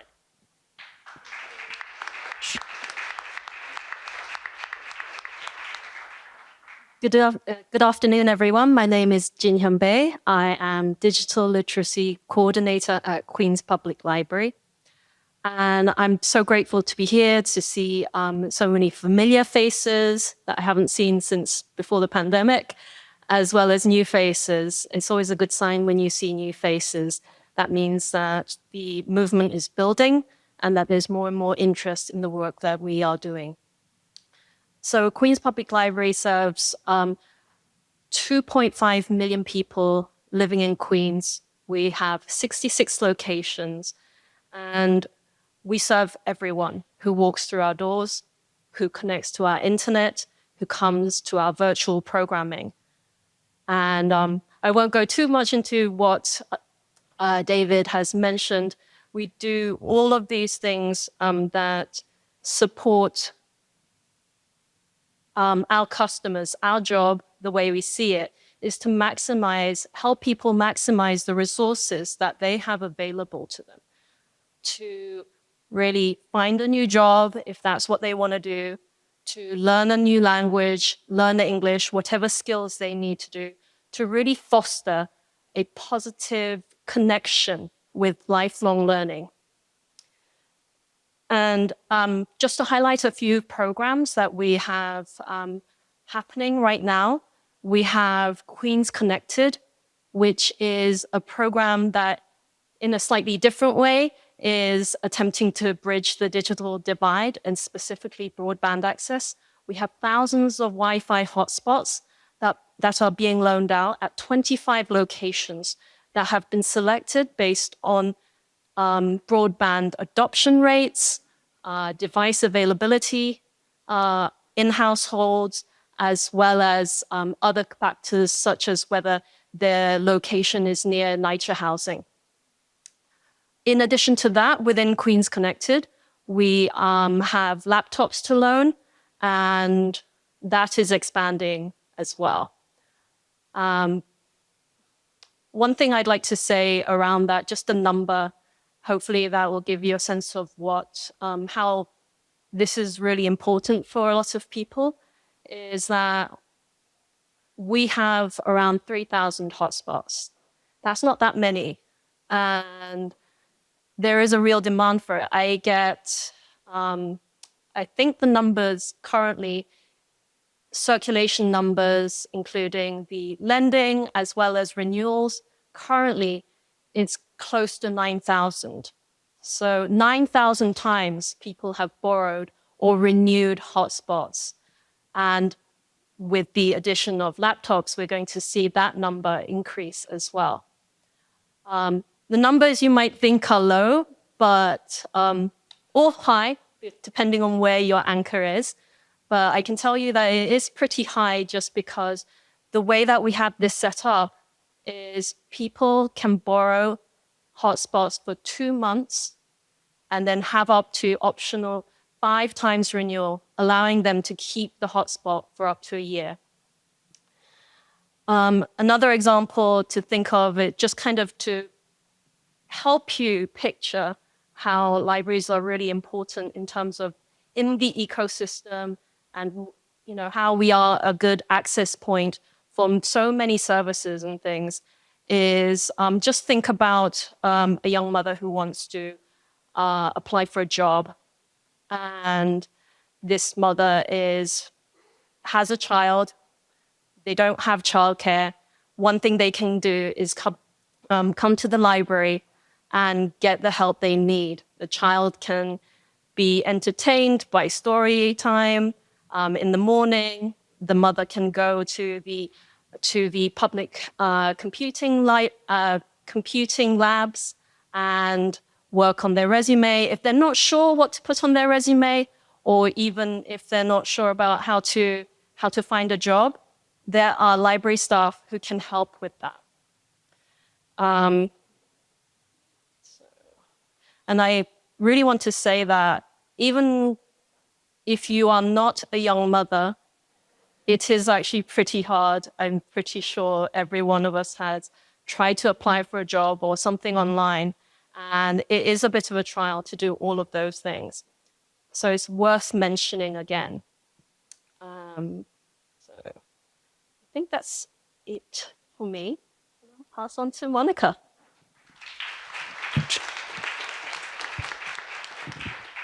Thank you, Regine, and thank you, colleagues, for being here, collaborators, and thank you, ConnectALL in Silicon Harlem for hosting.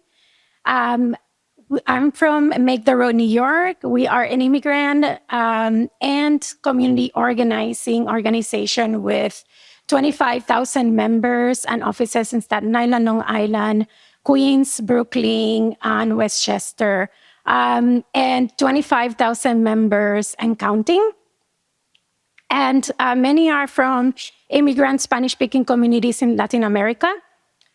We build the power of the immigrant and working class community to achieve dignity and justice. And we do that through organizing. We do that through policy work. And we offer survival services such as the adult literacy classes that we have. And many folks come to our offices for English classes, citizenship classes, help with career pathways, and digital literacy classes. But they stay because we have our teachers create the environment where they can be themselves and express themselves and other parts of their identity and work together in civic engagement. I'm going to focus on the digital equity part of the work. We have also been doing digital equity work, digital literacy for many years, but of course the pandemic was one of those times that we all kind of had to scramble to get, people to take online classes. We had to get people to figure out how to get their appointments for their legal services online, health, the health insurance, all of those government services, and trying to get government services because of your documented status.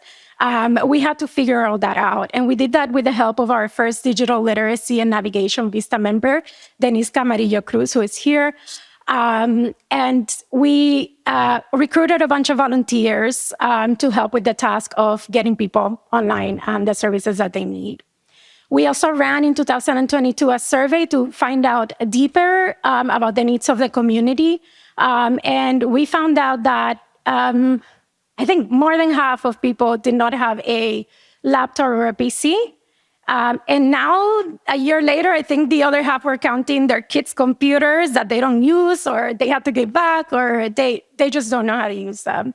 We also found out that people lack the basic literacy and even the vocabulary to speak about computers, to help their kids, to get government services, to speak to their immigration lawyers or officers, and protect themselves from cyber attacks, which is really, really important. They don't even know how to create, update or install an antivirus software. So we have been addressing that with classes, and we have been working with organizations to review and test their materials. We have been looking at North Star for assessment, their Spanish materials.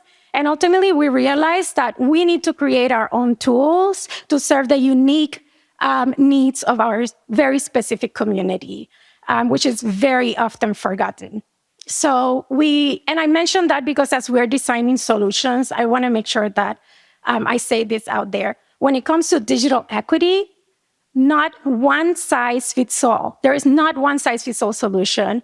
And so we need the space and the funding to expand on our own materials, our own assessments, and to be able to collaborate and share with each other these materials and assessments. We want to continue the work. We want to expand the work. We want to make sure that we have what we need. We need to create compensated internships in the community. We need to hire additional support. We need devices that are working for our communities to teach and to use. We also need the freedom to have very flexible outcomes and also outcomes that are fitting to our community. Again, not one size fits all. I want to be clear also, since NTIA is here, we need you to reassure us that if I refer a person to you, to the ACP program, that their information is not going to be shared with anti-immigrant agencies such as ICE. Okay? That said, thank you. That said, I hope that this is really, truly shaping the conversation and that a substantial amount of money goes towards digital literacy and navigation programs as opposed to primarily on internet access, which is also really important. But their needs are significant, not one size fits all. Thank you so much, everyone. I look forward to passing it on.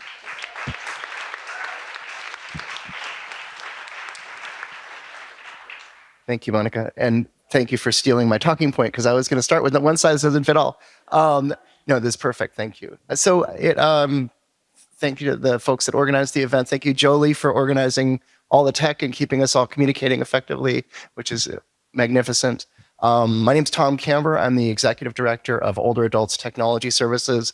Most people call us OATS, and we're affiliated with AARP, so now we're OATS from AARP. And we run all these free programs for older adults around the country. They're called Senior Planet, so you may have heard of us as Senior Planet. It occurs to me sitting in this chair that I've been doing this work now for 30 years, and which is crazy, right?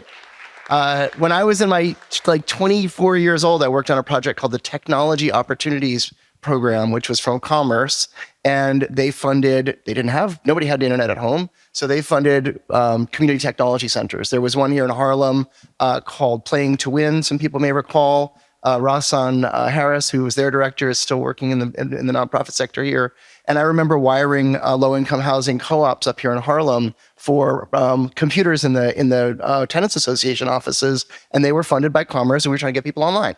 So there's this kind of early era of community technology centers. There's a whole movement around it, and that sort of evolved into a second generation, which happened with BTOP program, which is Broadband Technology Opportunities Program. Wendy knows that one well. A lot of folks in this room worked on that program, and OATS was fortunate enough to receive a grant through what they call BTOP program. And I had started OATS in 2004, really trying to get at that challenge of what's going on with older adults who are having such a hard time with technology, and how do we build programs that can help them overcome those barriers and get online? And back then, it was in Bedford-Stuyvesant. That was our first site, the Shabazz Complex on Gates Avenue. And I sat with the Tenants Association directors and said, what do we need to do to get people online? What kind of training, what kind of support, what kind of devices do you want to use? And people helped me write a curriculum, which today everybody would call co-design. But back then we didn't have fancy terms. It was just like people with a notebook. But we wrote the first senior focused tech training that was built with older adults in mind, and started teaching it first in Brooklyn, and then up here in Harlem. We were over here at Carnetta Clark was working with us in West Harlem. Now we're over here at A. Philip Randolph, for those of you who know that in this neighborhood, one of the best sites that we have in the whole country. And we built this program and this training for older adults. One size does not fit all. To fit all, it turns out, if you work with constituencies, everybody has a lens or a point of view into the technology. So what we learned just organically was, if you work with people and you design a program that's perfectly tuned to what they need, it will evolve, but it can really help you build up some momentum. And so OATS started at that one location. Soon enough, we were at about 10 or 15 locations. When BTOP happened, we started our first ever center, the Senior Planet Center, which is still running on 25th Street today. It's part of the Connected Communities program that was referenced earlier. And we have been providing our programs free of charge for older adults since day one. This last year, we taught 350,000 people how to use technology around the country.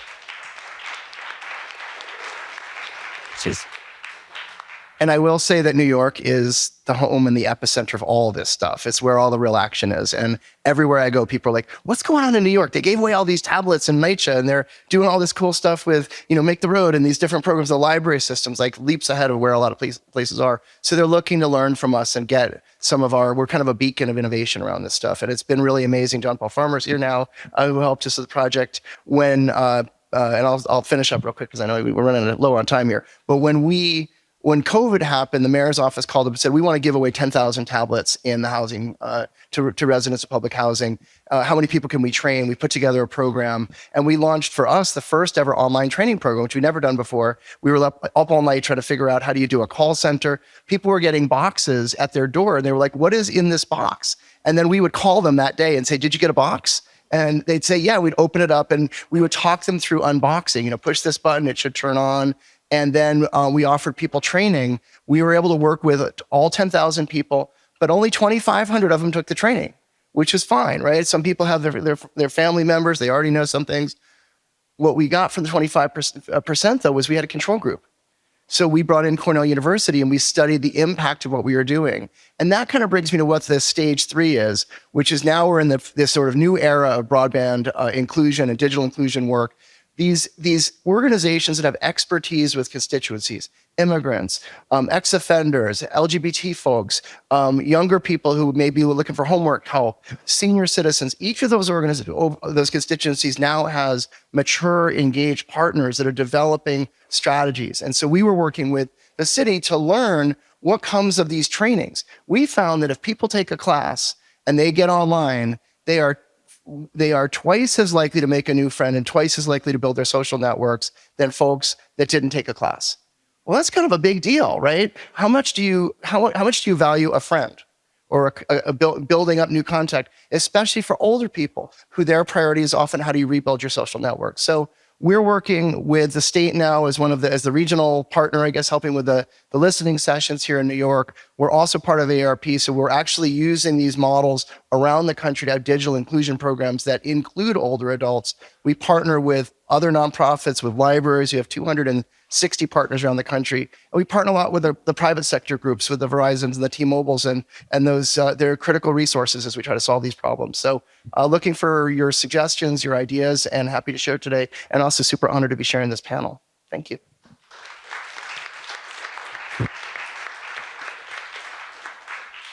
Hi, everyone. My name is TJ Woods, and I have the pleasure of serving as the Associate Director of Technology Training Programs for the New York Public Library. We are also known as Tech Connect. Thanks. Well, it was such a warm room. Family in the house. We have 88 branches that we serve, over 100 class topics. We offer classes in person and online in Mandarin, English, and Spanish. Classes start at 10:30 a.m. They end at 8 p.m., and we offer them 6 days a week. It is love that we serve every day. We have studios in Manhattan and in the Bronx. We want to make sure people are able to tell their story. It's so important when you think about the unhoused and wanting to get involved civically, but productively. We create a space for that, a space for community. We have lovely events like the Tech Fair where people get to be exposed to emerging technology. They come in, they're looking for careers. They can be pushed into our career services department, our social workers. We have so many cool things at the library. I was very surprised when I joined the team. This work can't be done without accurate assessments and funding from the community. So we bring people in to have focus groups. We want to know what they need next. When you think about prohibitively expensive software like Adobe Creative Cloud, it's $1,000, right? How do we make sure people have access to that so that there aren't two tiers of creatives out there, especially in New York, where you can really make good money, right? So we have computers set out where people can renew their time there indefinitely as long as no one else has a reservation on it, and then they get to produce what they like from the studio. It's an editing bay. Come see us, right? We're doing really transformative work, and I'm excited for all the new things we'll get to do in the future. And I'm here today to just troubleshoot and share more about the good stuff that we got going on. Megan?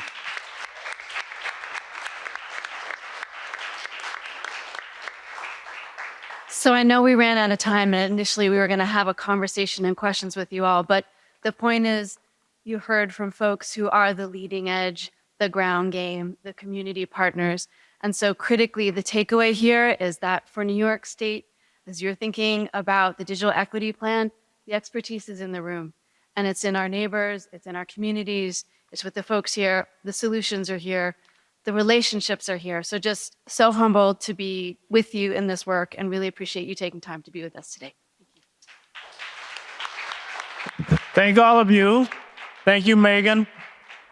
Now get off my stage. No, I'm just kidding. We have a great opportunity right now to one of the great electives in our city. Previous was the Manhattan Borough President. Anybody know who that was? Let's bring her up. Gale Brewer, come on up here. Say a few words, if you don't mind. Right after Gale, we're going to be talking about the lightning talks. Right after Gale, we're doing the lightning talks. My favorite person of all time. Thank you very much. I was there when Silicon Harlem started, and so I'm a big fan, and it's really wonderful to see you, and I don't know half as much as what you know in the audience. But a couple of things, just in terms of how I see current, and obviously there's so much history here, but we all want connectivity, municipal Wi-Fi available for everyone. That's the goal. I remember we used to try to do it, in the 90s, 2000s, and we had 3 or 4 false starts, and we still don't have it.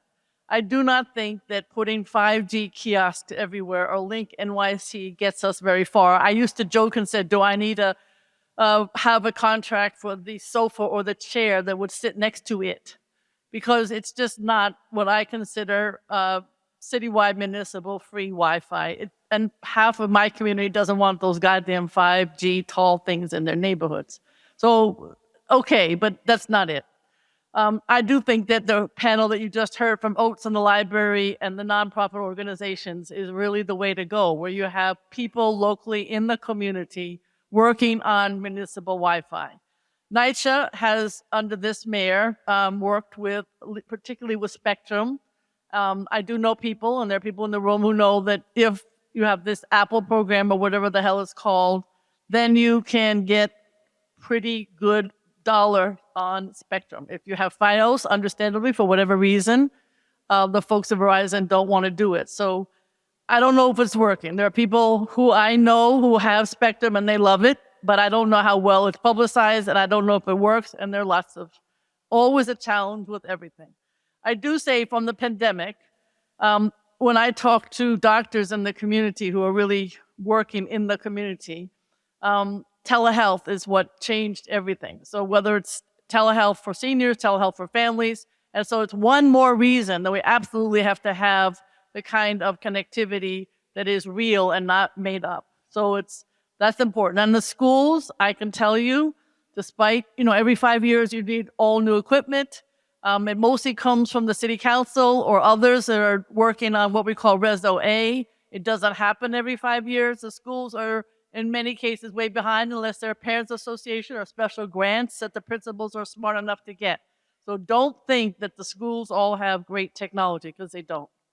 And of course, with the seniors, OATS is the key to everything. I know that the City Council's Technology Committee did pass some bills that talk about having navigators and support in the community. But if I had my way, I would have funding at 311 so that if a senior calls 311 and he or she cannot figure out what to do, 311 would help them, and you or OATS would be on the other end of the line, not 311.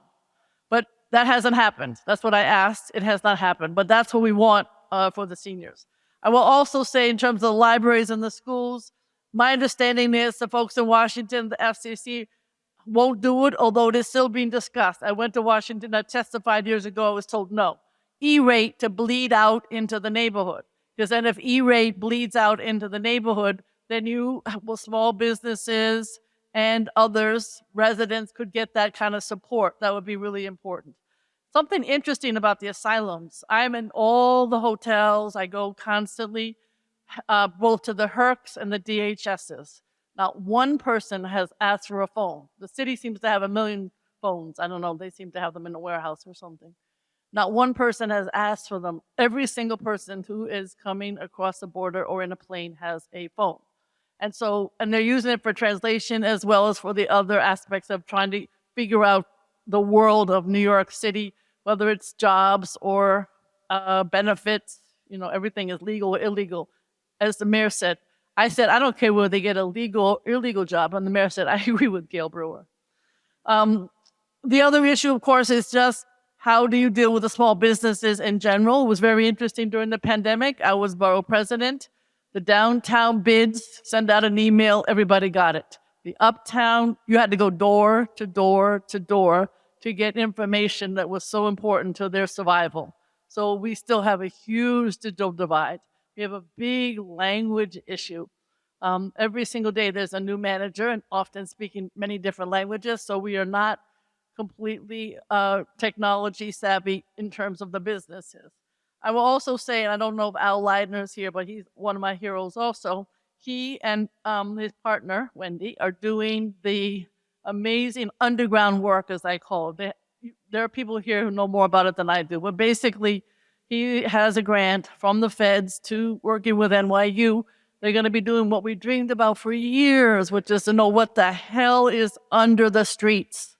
And then that will help us figure out what should be above the streets. It's been something that's been worked on for 20, 25 years. It is happening. And if Al Leidner's doing it, Wendy's doing it, it's going to go well. We're also concerned about facial recognition. I'm not a big fan of facial recognition. Maybe there are people in the room who are, but in low-income communities call me because it doesn't work. There's differences as to who gets profiled and who doesn't, et cetera. So I would say just be very, very careful of supporting facial recognition. I'm interested in what happens with the franchise agreements. People don't understand that, as time comes up, Verizon, Spectrum, et cetera, they have to work with the city when they go underground. And, since nobody's doing cable, I have a television. I bet nobody else here has a television. I'm the only one in the room with a television. But when you have no televisions, then this franchise agreement, which is based on the subscriptions to the cable, that's not going to go too well in terms of the money. The city relies on it, Manhattan Neighborhood Network, and the other public access channels. I love those public access channels. I want them to survive. Something to think about in terms of the community. I know their lawyers are here. And then just finally, I am the author of the Open Data Bill. I think that it works, and Beta NYC translated it for us. Thank you, Noel and company. But I would say that we still have to work on that, both for making sure that it's up to date and that it's easy to read, because Beta NYC helps, but it should be a little bit more available to people. And we're all trying to use all of this technology to make sure that schools, jobs, healthcare, seniors, families, low income, NYCHA have access. And it's really a challenge. We've been working on it. It's getting better. But without you and Silicon Harlem, we'd be nowhere. Thank you very much.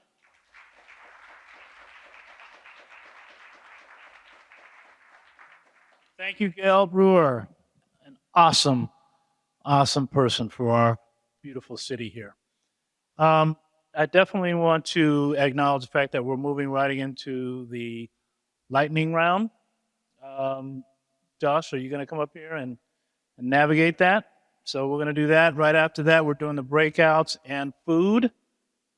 Somebody heard that, right? Food is coming up. So we got that coming up as well. So, Josh?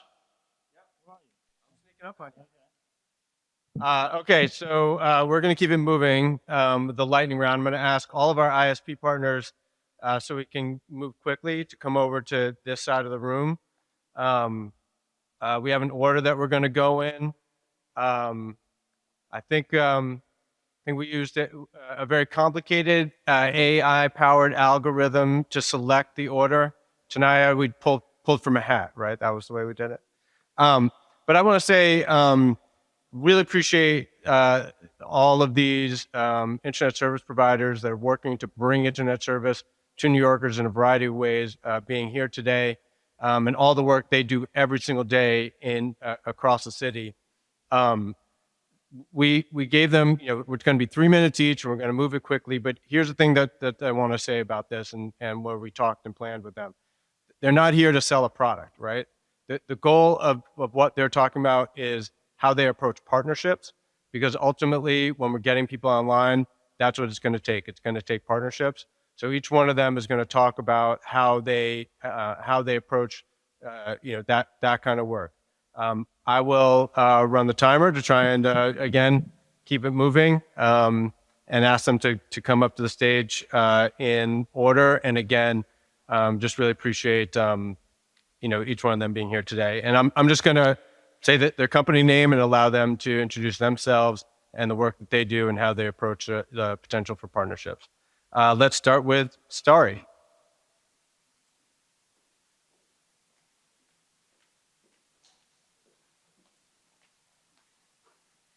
Vertically challenged. Hi, everyone. I'm Madelaine St. Onge. I'm the Director of Government Affairs and Strategic Advancement at Starry. For those of you who may not be familiar with us, we are an internet service provider who operates across New York City, Manhattan, Brooklyn, Queens, and the Bronx. We're also available across 4 other markets in the United States. That includes Boston, DC, Denver, and Los Angeles. Overall, just a quick overview on a company, and you can take a look at the slide up there too.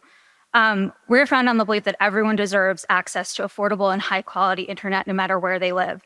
Our goal is to delight our customers, and we do this through things like offering simple and transparent pricing and high-speed plans, unlimited data, and excellent 24/7 customer support for all of our subscribers.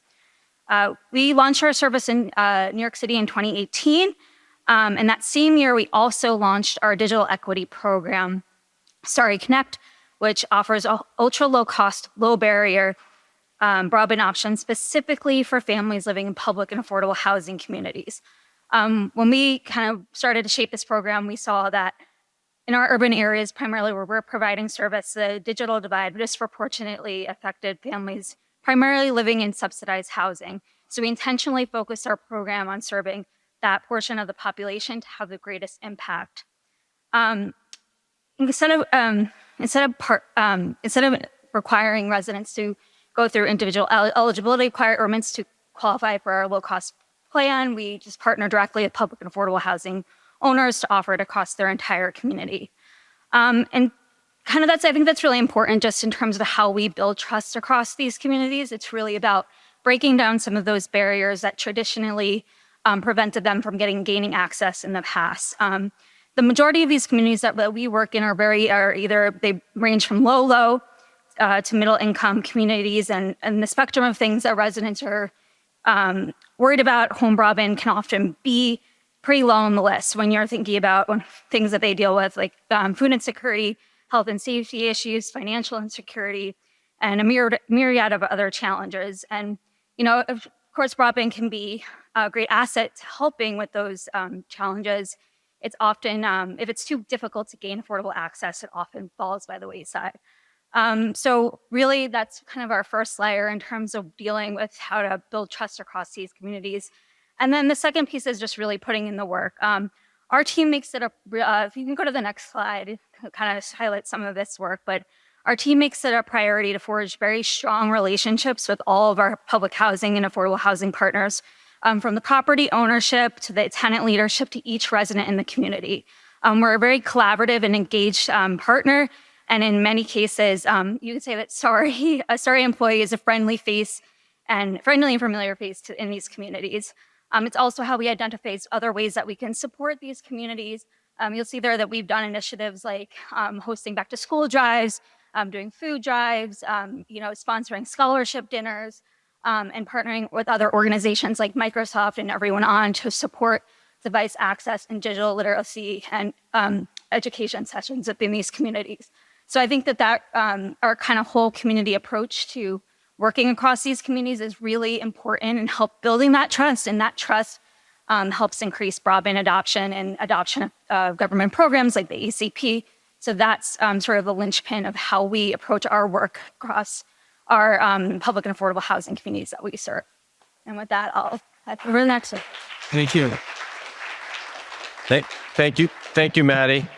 Again, they give that's the qualification for having the job of running the ConnectALL program is being willing to move ISPs along, but there's so much to share. Let's go to People's Choice Communications.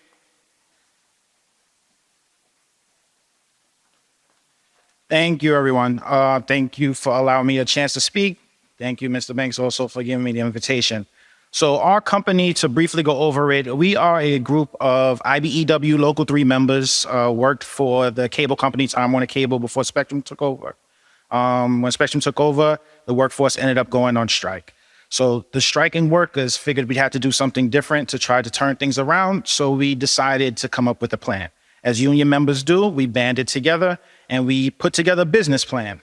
The business plan was to have a municipal option where the city could own the cable system.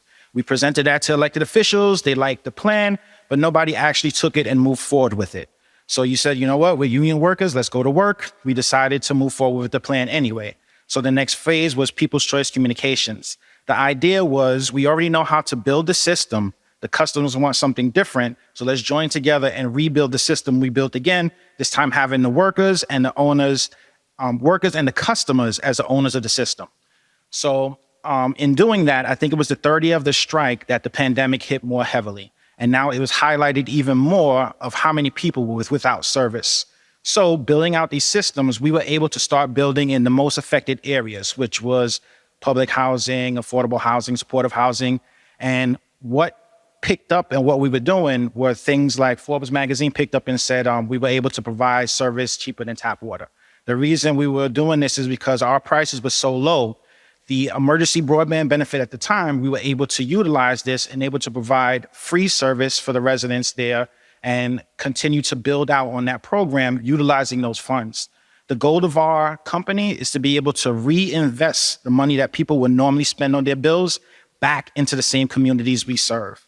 If we can do that, we can start to create a socioeconomic change where the money coming in is not just a one-time effect. It kind of re-energizes and feeds the community back over and over again. So you can look at some of the work that we've done throughout large portions of the Bronx, Upper Manhattan. If you can go to the next one.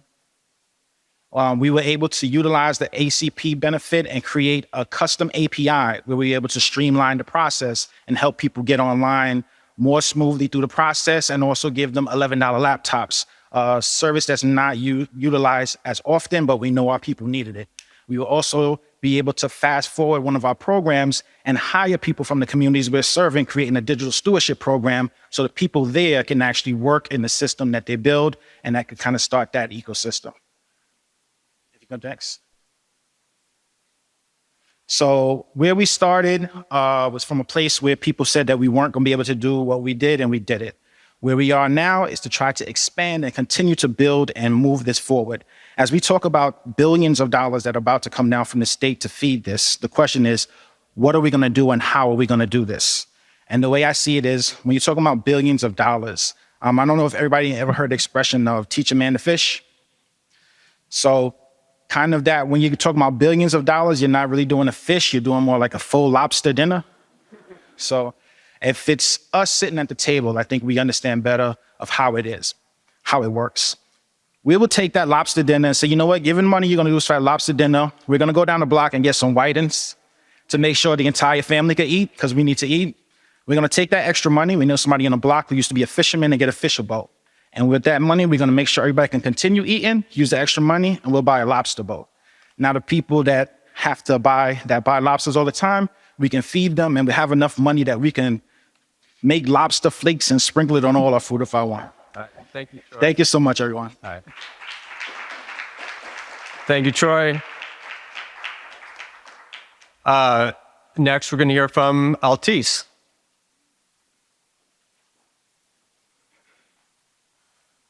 Yeah, thank you, Josh. Thank you, ConnectALL. All that lobster talk. I'm a little hungry. Good afternoon. My name's Chris Bresnan. I'm Senior Director of Government Affairs at Altice USA. Just a brief background about Altice. Through our brand Optimum, we offer video, broadband, mobile services to over 1.5 million New York City residents and businesses across Brooklyn and the Bronx. We appreciate the opportunity to speak with you about how Altice, as an ISP serving New York City, is working to build trust with underserved residents and break down barriers to broadband adoption. A central part of ISPs building trust with customers is understanding and meeting the needs. We have found that customers want to stay continuously connected. They want fast and reliable service. And they want obtaining services to be as seamless as possible.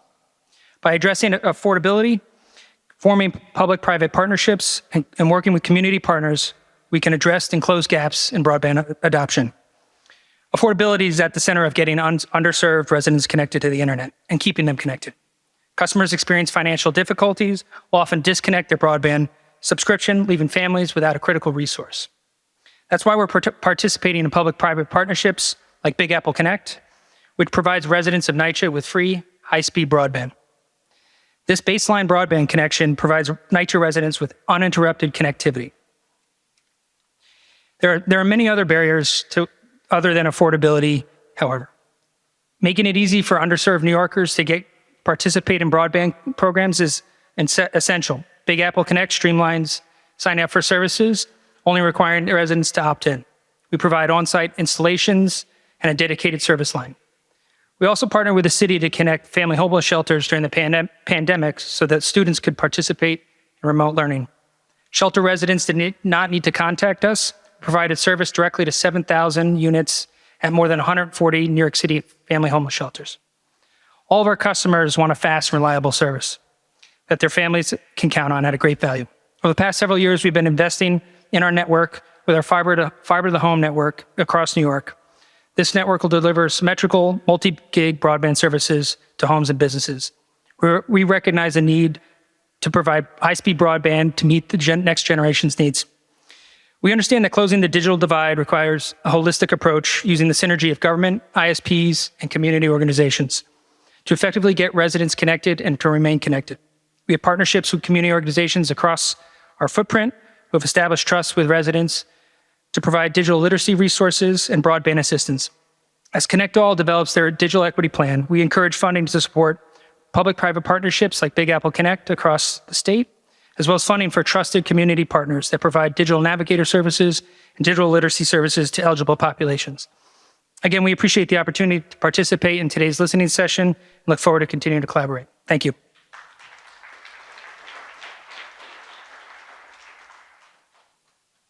Thank you, Chris.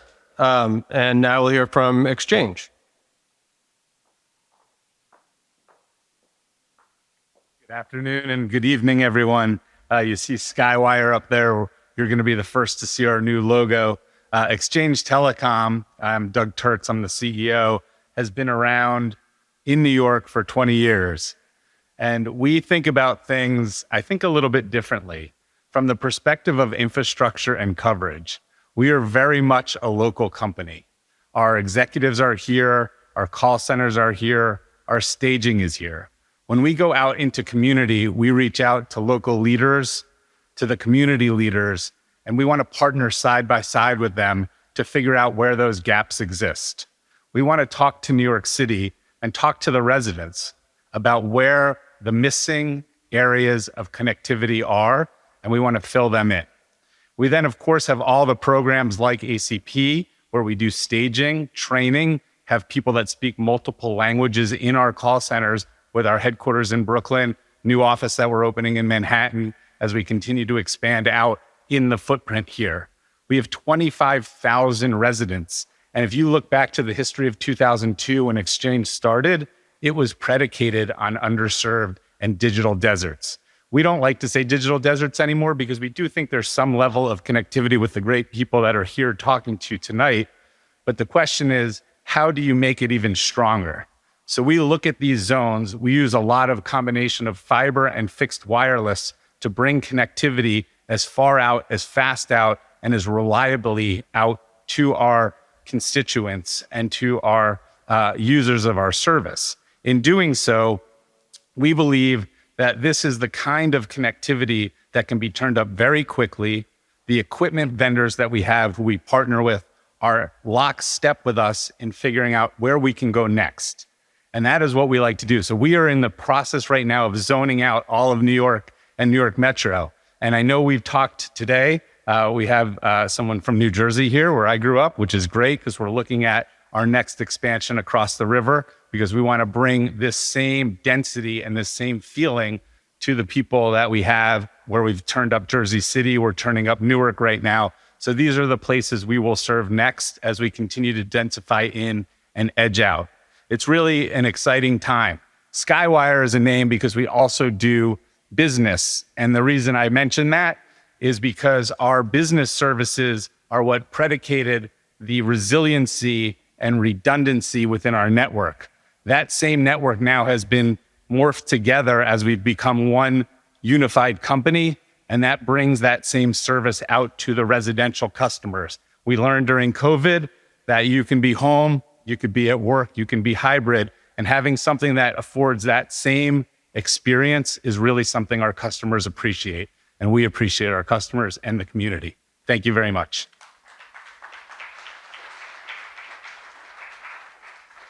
Thank you, Doug. Now we'll hear from Flume.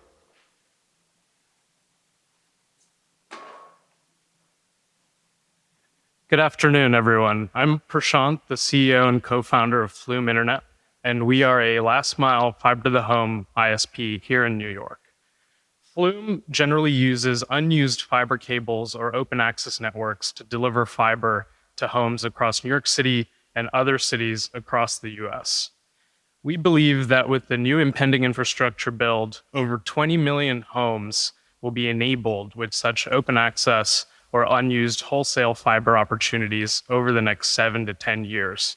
And we see that there's an abundance of fiber in certain areas in New York City and other areas where we will be using our own fiber franchise to build out services. We are a locally based, diverse team who's passionate and has years of industry experience building out fiber in cities across the country.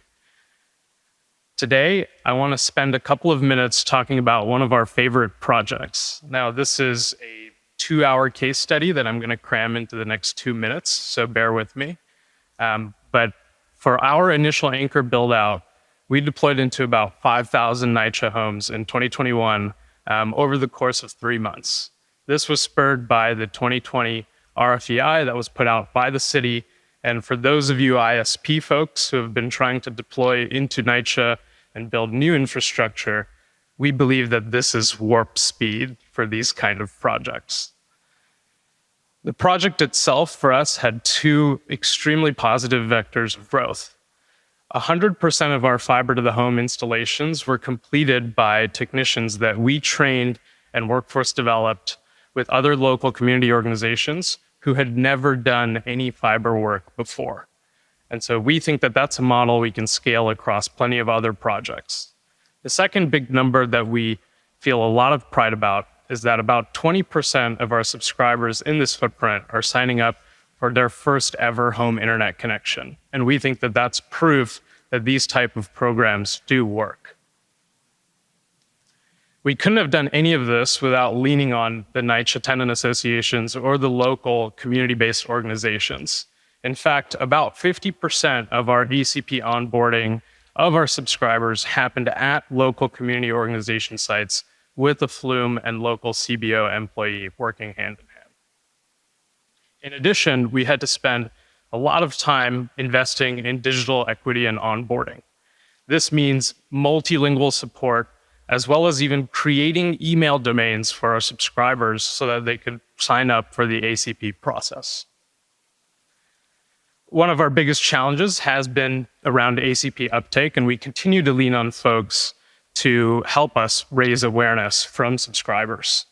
Ever since the EBB to ACP transition, we also do see customers sort of ping-ponging back and forth and using the benefit for LTE.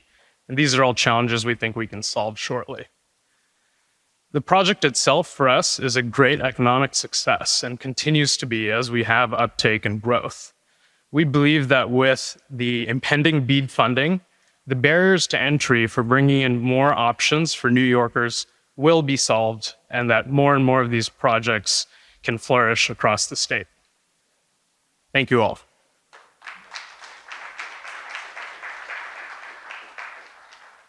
Thank you, Prashant. And next we'll hear from Verizon.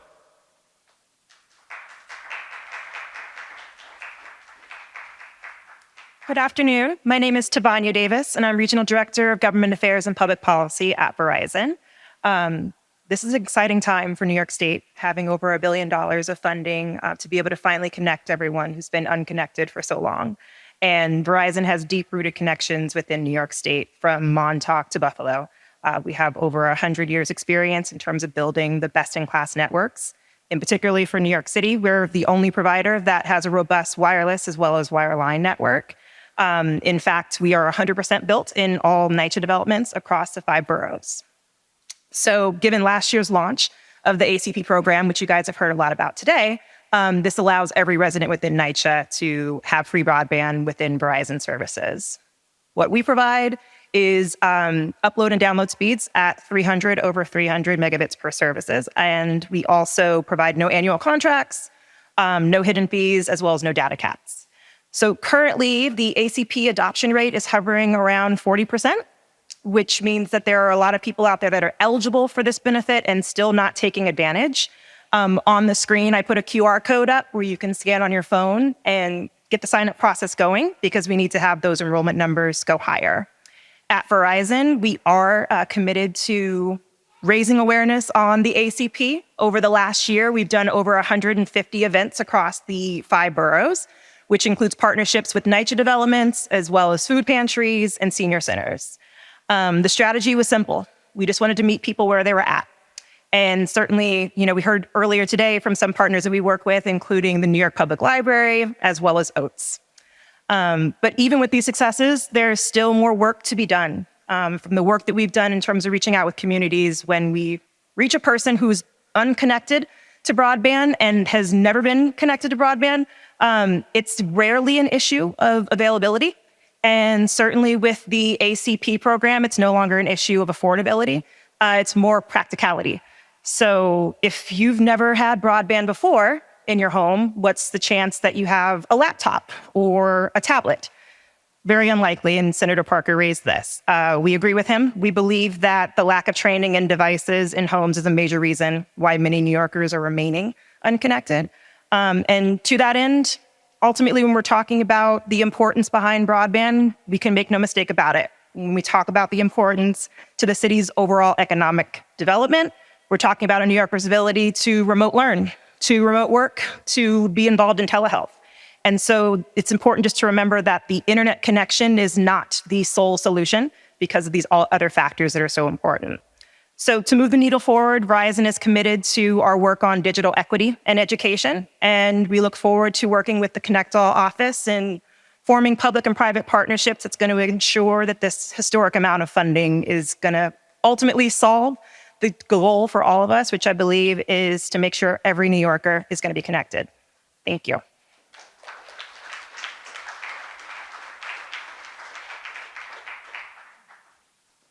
Thank you, Tavania. And now we'll hear from New York Public Library.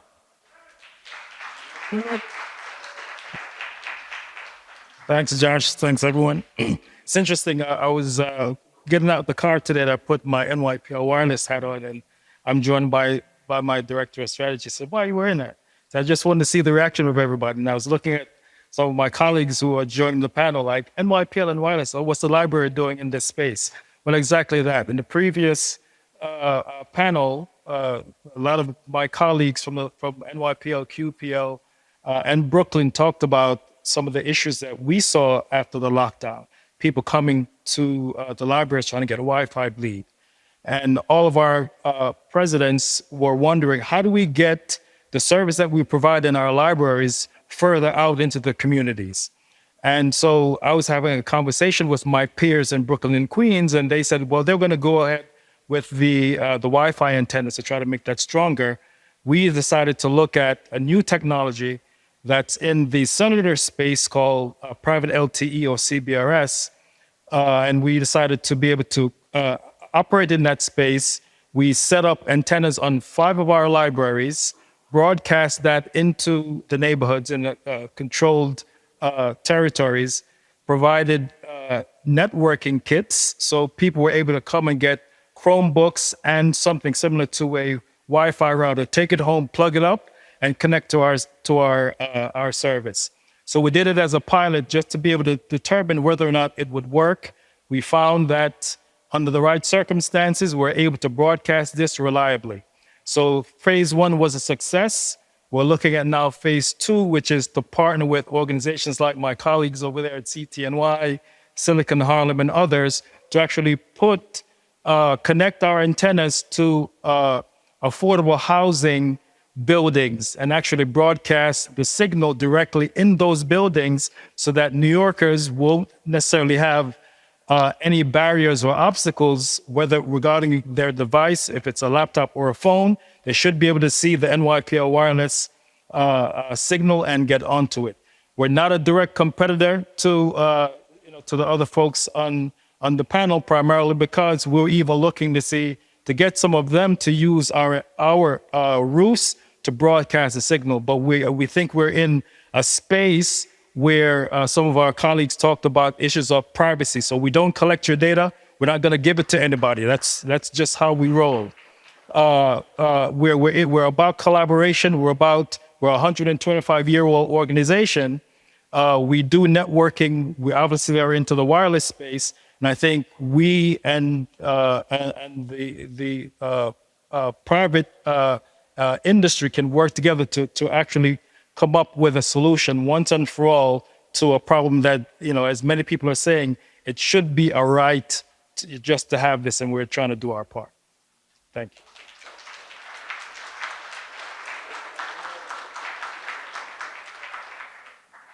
Thank you, Garfield. Okay, let's give a round of applause to all those folks who are just really doing the hard work on the side of getting internet connectivity into people's homes in New York.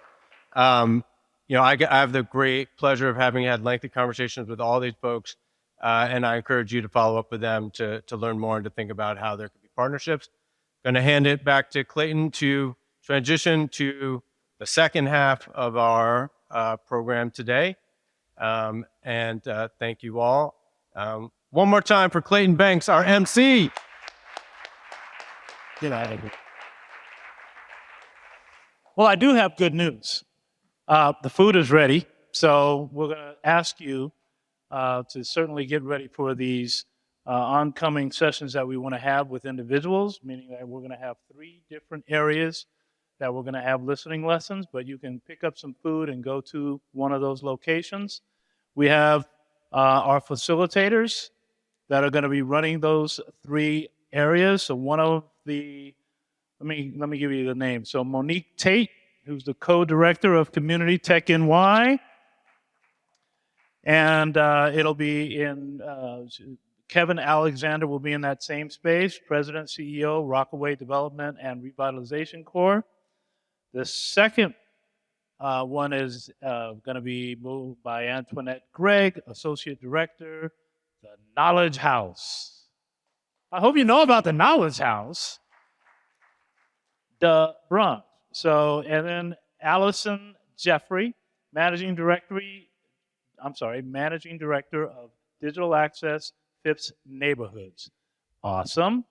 And the last one will be facilitators by Daniela Castillo, Director, Green Light District, El Puente. And, wait a minute, that's right.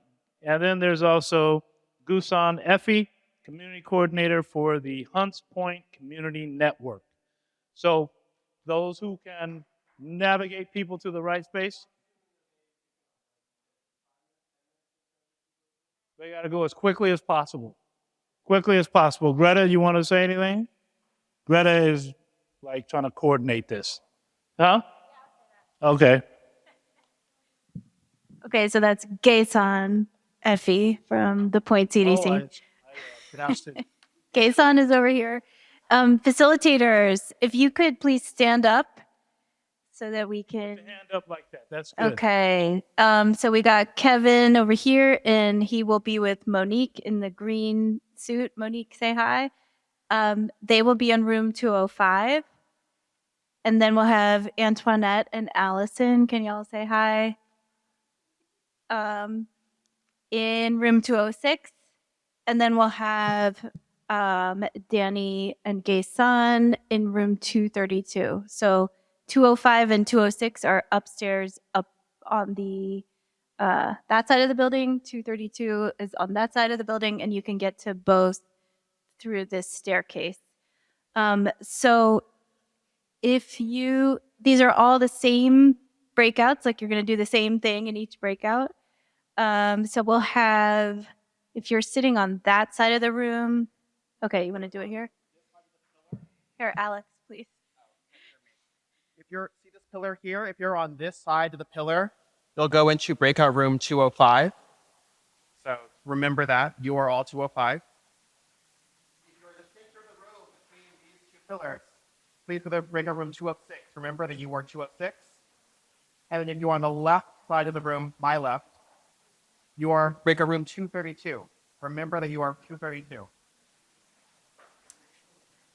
I'm going to hand it back over to Clayton, but thanks so much. Please grab a snack and head to a breakout room as soon as you can. And these are light slacks. After the breakout rooms, we'll have full dinner.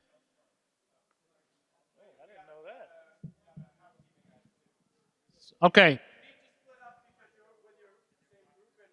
Come over here, Josh. Come on. All right, someone's double parked outside. Got to move your car, or you're going to get a ticket, and you can't do anything but pay it by internet. So anyway, go get your car, move that out. Get a little snack. We're going to have even real good dinner later, but get the snack now. Get into one of these sessions.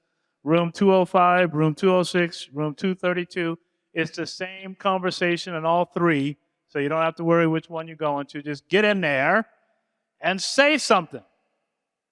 This is our time to say something, so please do this.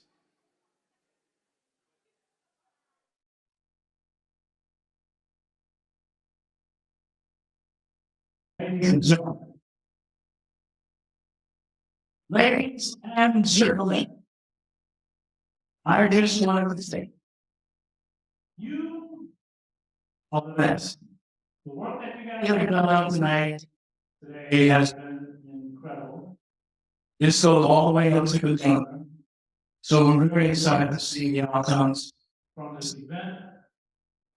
I hope you have plenty of food, and I would like to leave. So eat and wait. But I do want to say thank you for coming out. I personally been happy to be united with yourself, but I want to say thank you because this is a major event today. I wish I could do it next tomorrow. But we're going to take the word on to get stuff up to the governor's house. Maybe it's the president. And it'll be New York. Friendly, everything for everybody. So, very much clear to me that this is a federal event. And I'm appreciating connecting with Silicon Harlem, with ConnectALL, with the OTI, and everybody else. Make some good relationships here now. And I look forward to the next event. Our next event is coming up, but definitely mark this one thing in your calendar. October 10th, 2023, that's going to be our conference, and it will be our 10-year celebration. You're going to want to be at that. It's going to be crazy. So thank you very much. We're looking forward to it. I am Clayton Banks, and I am out. Thank you.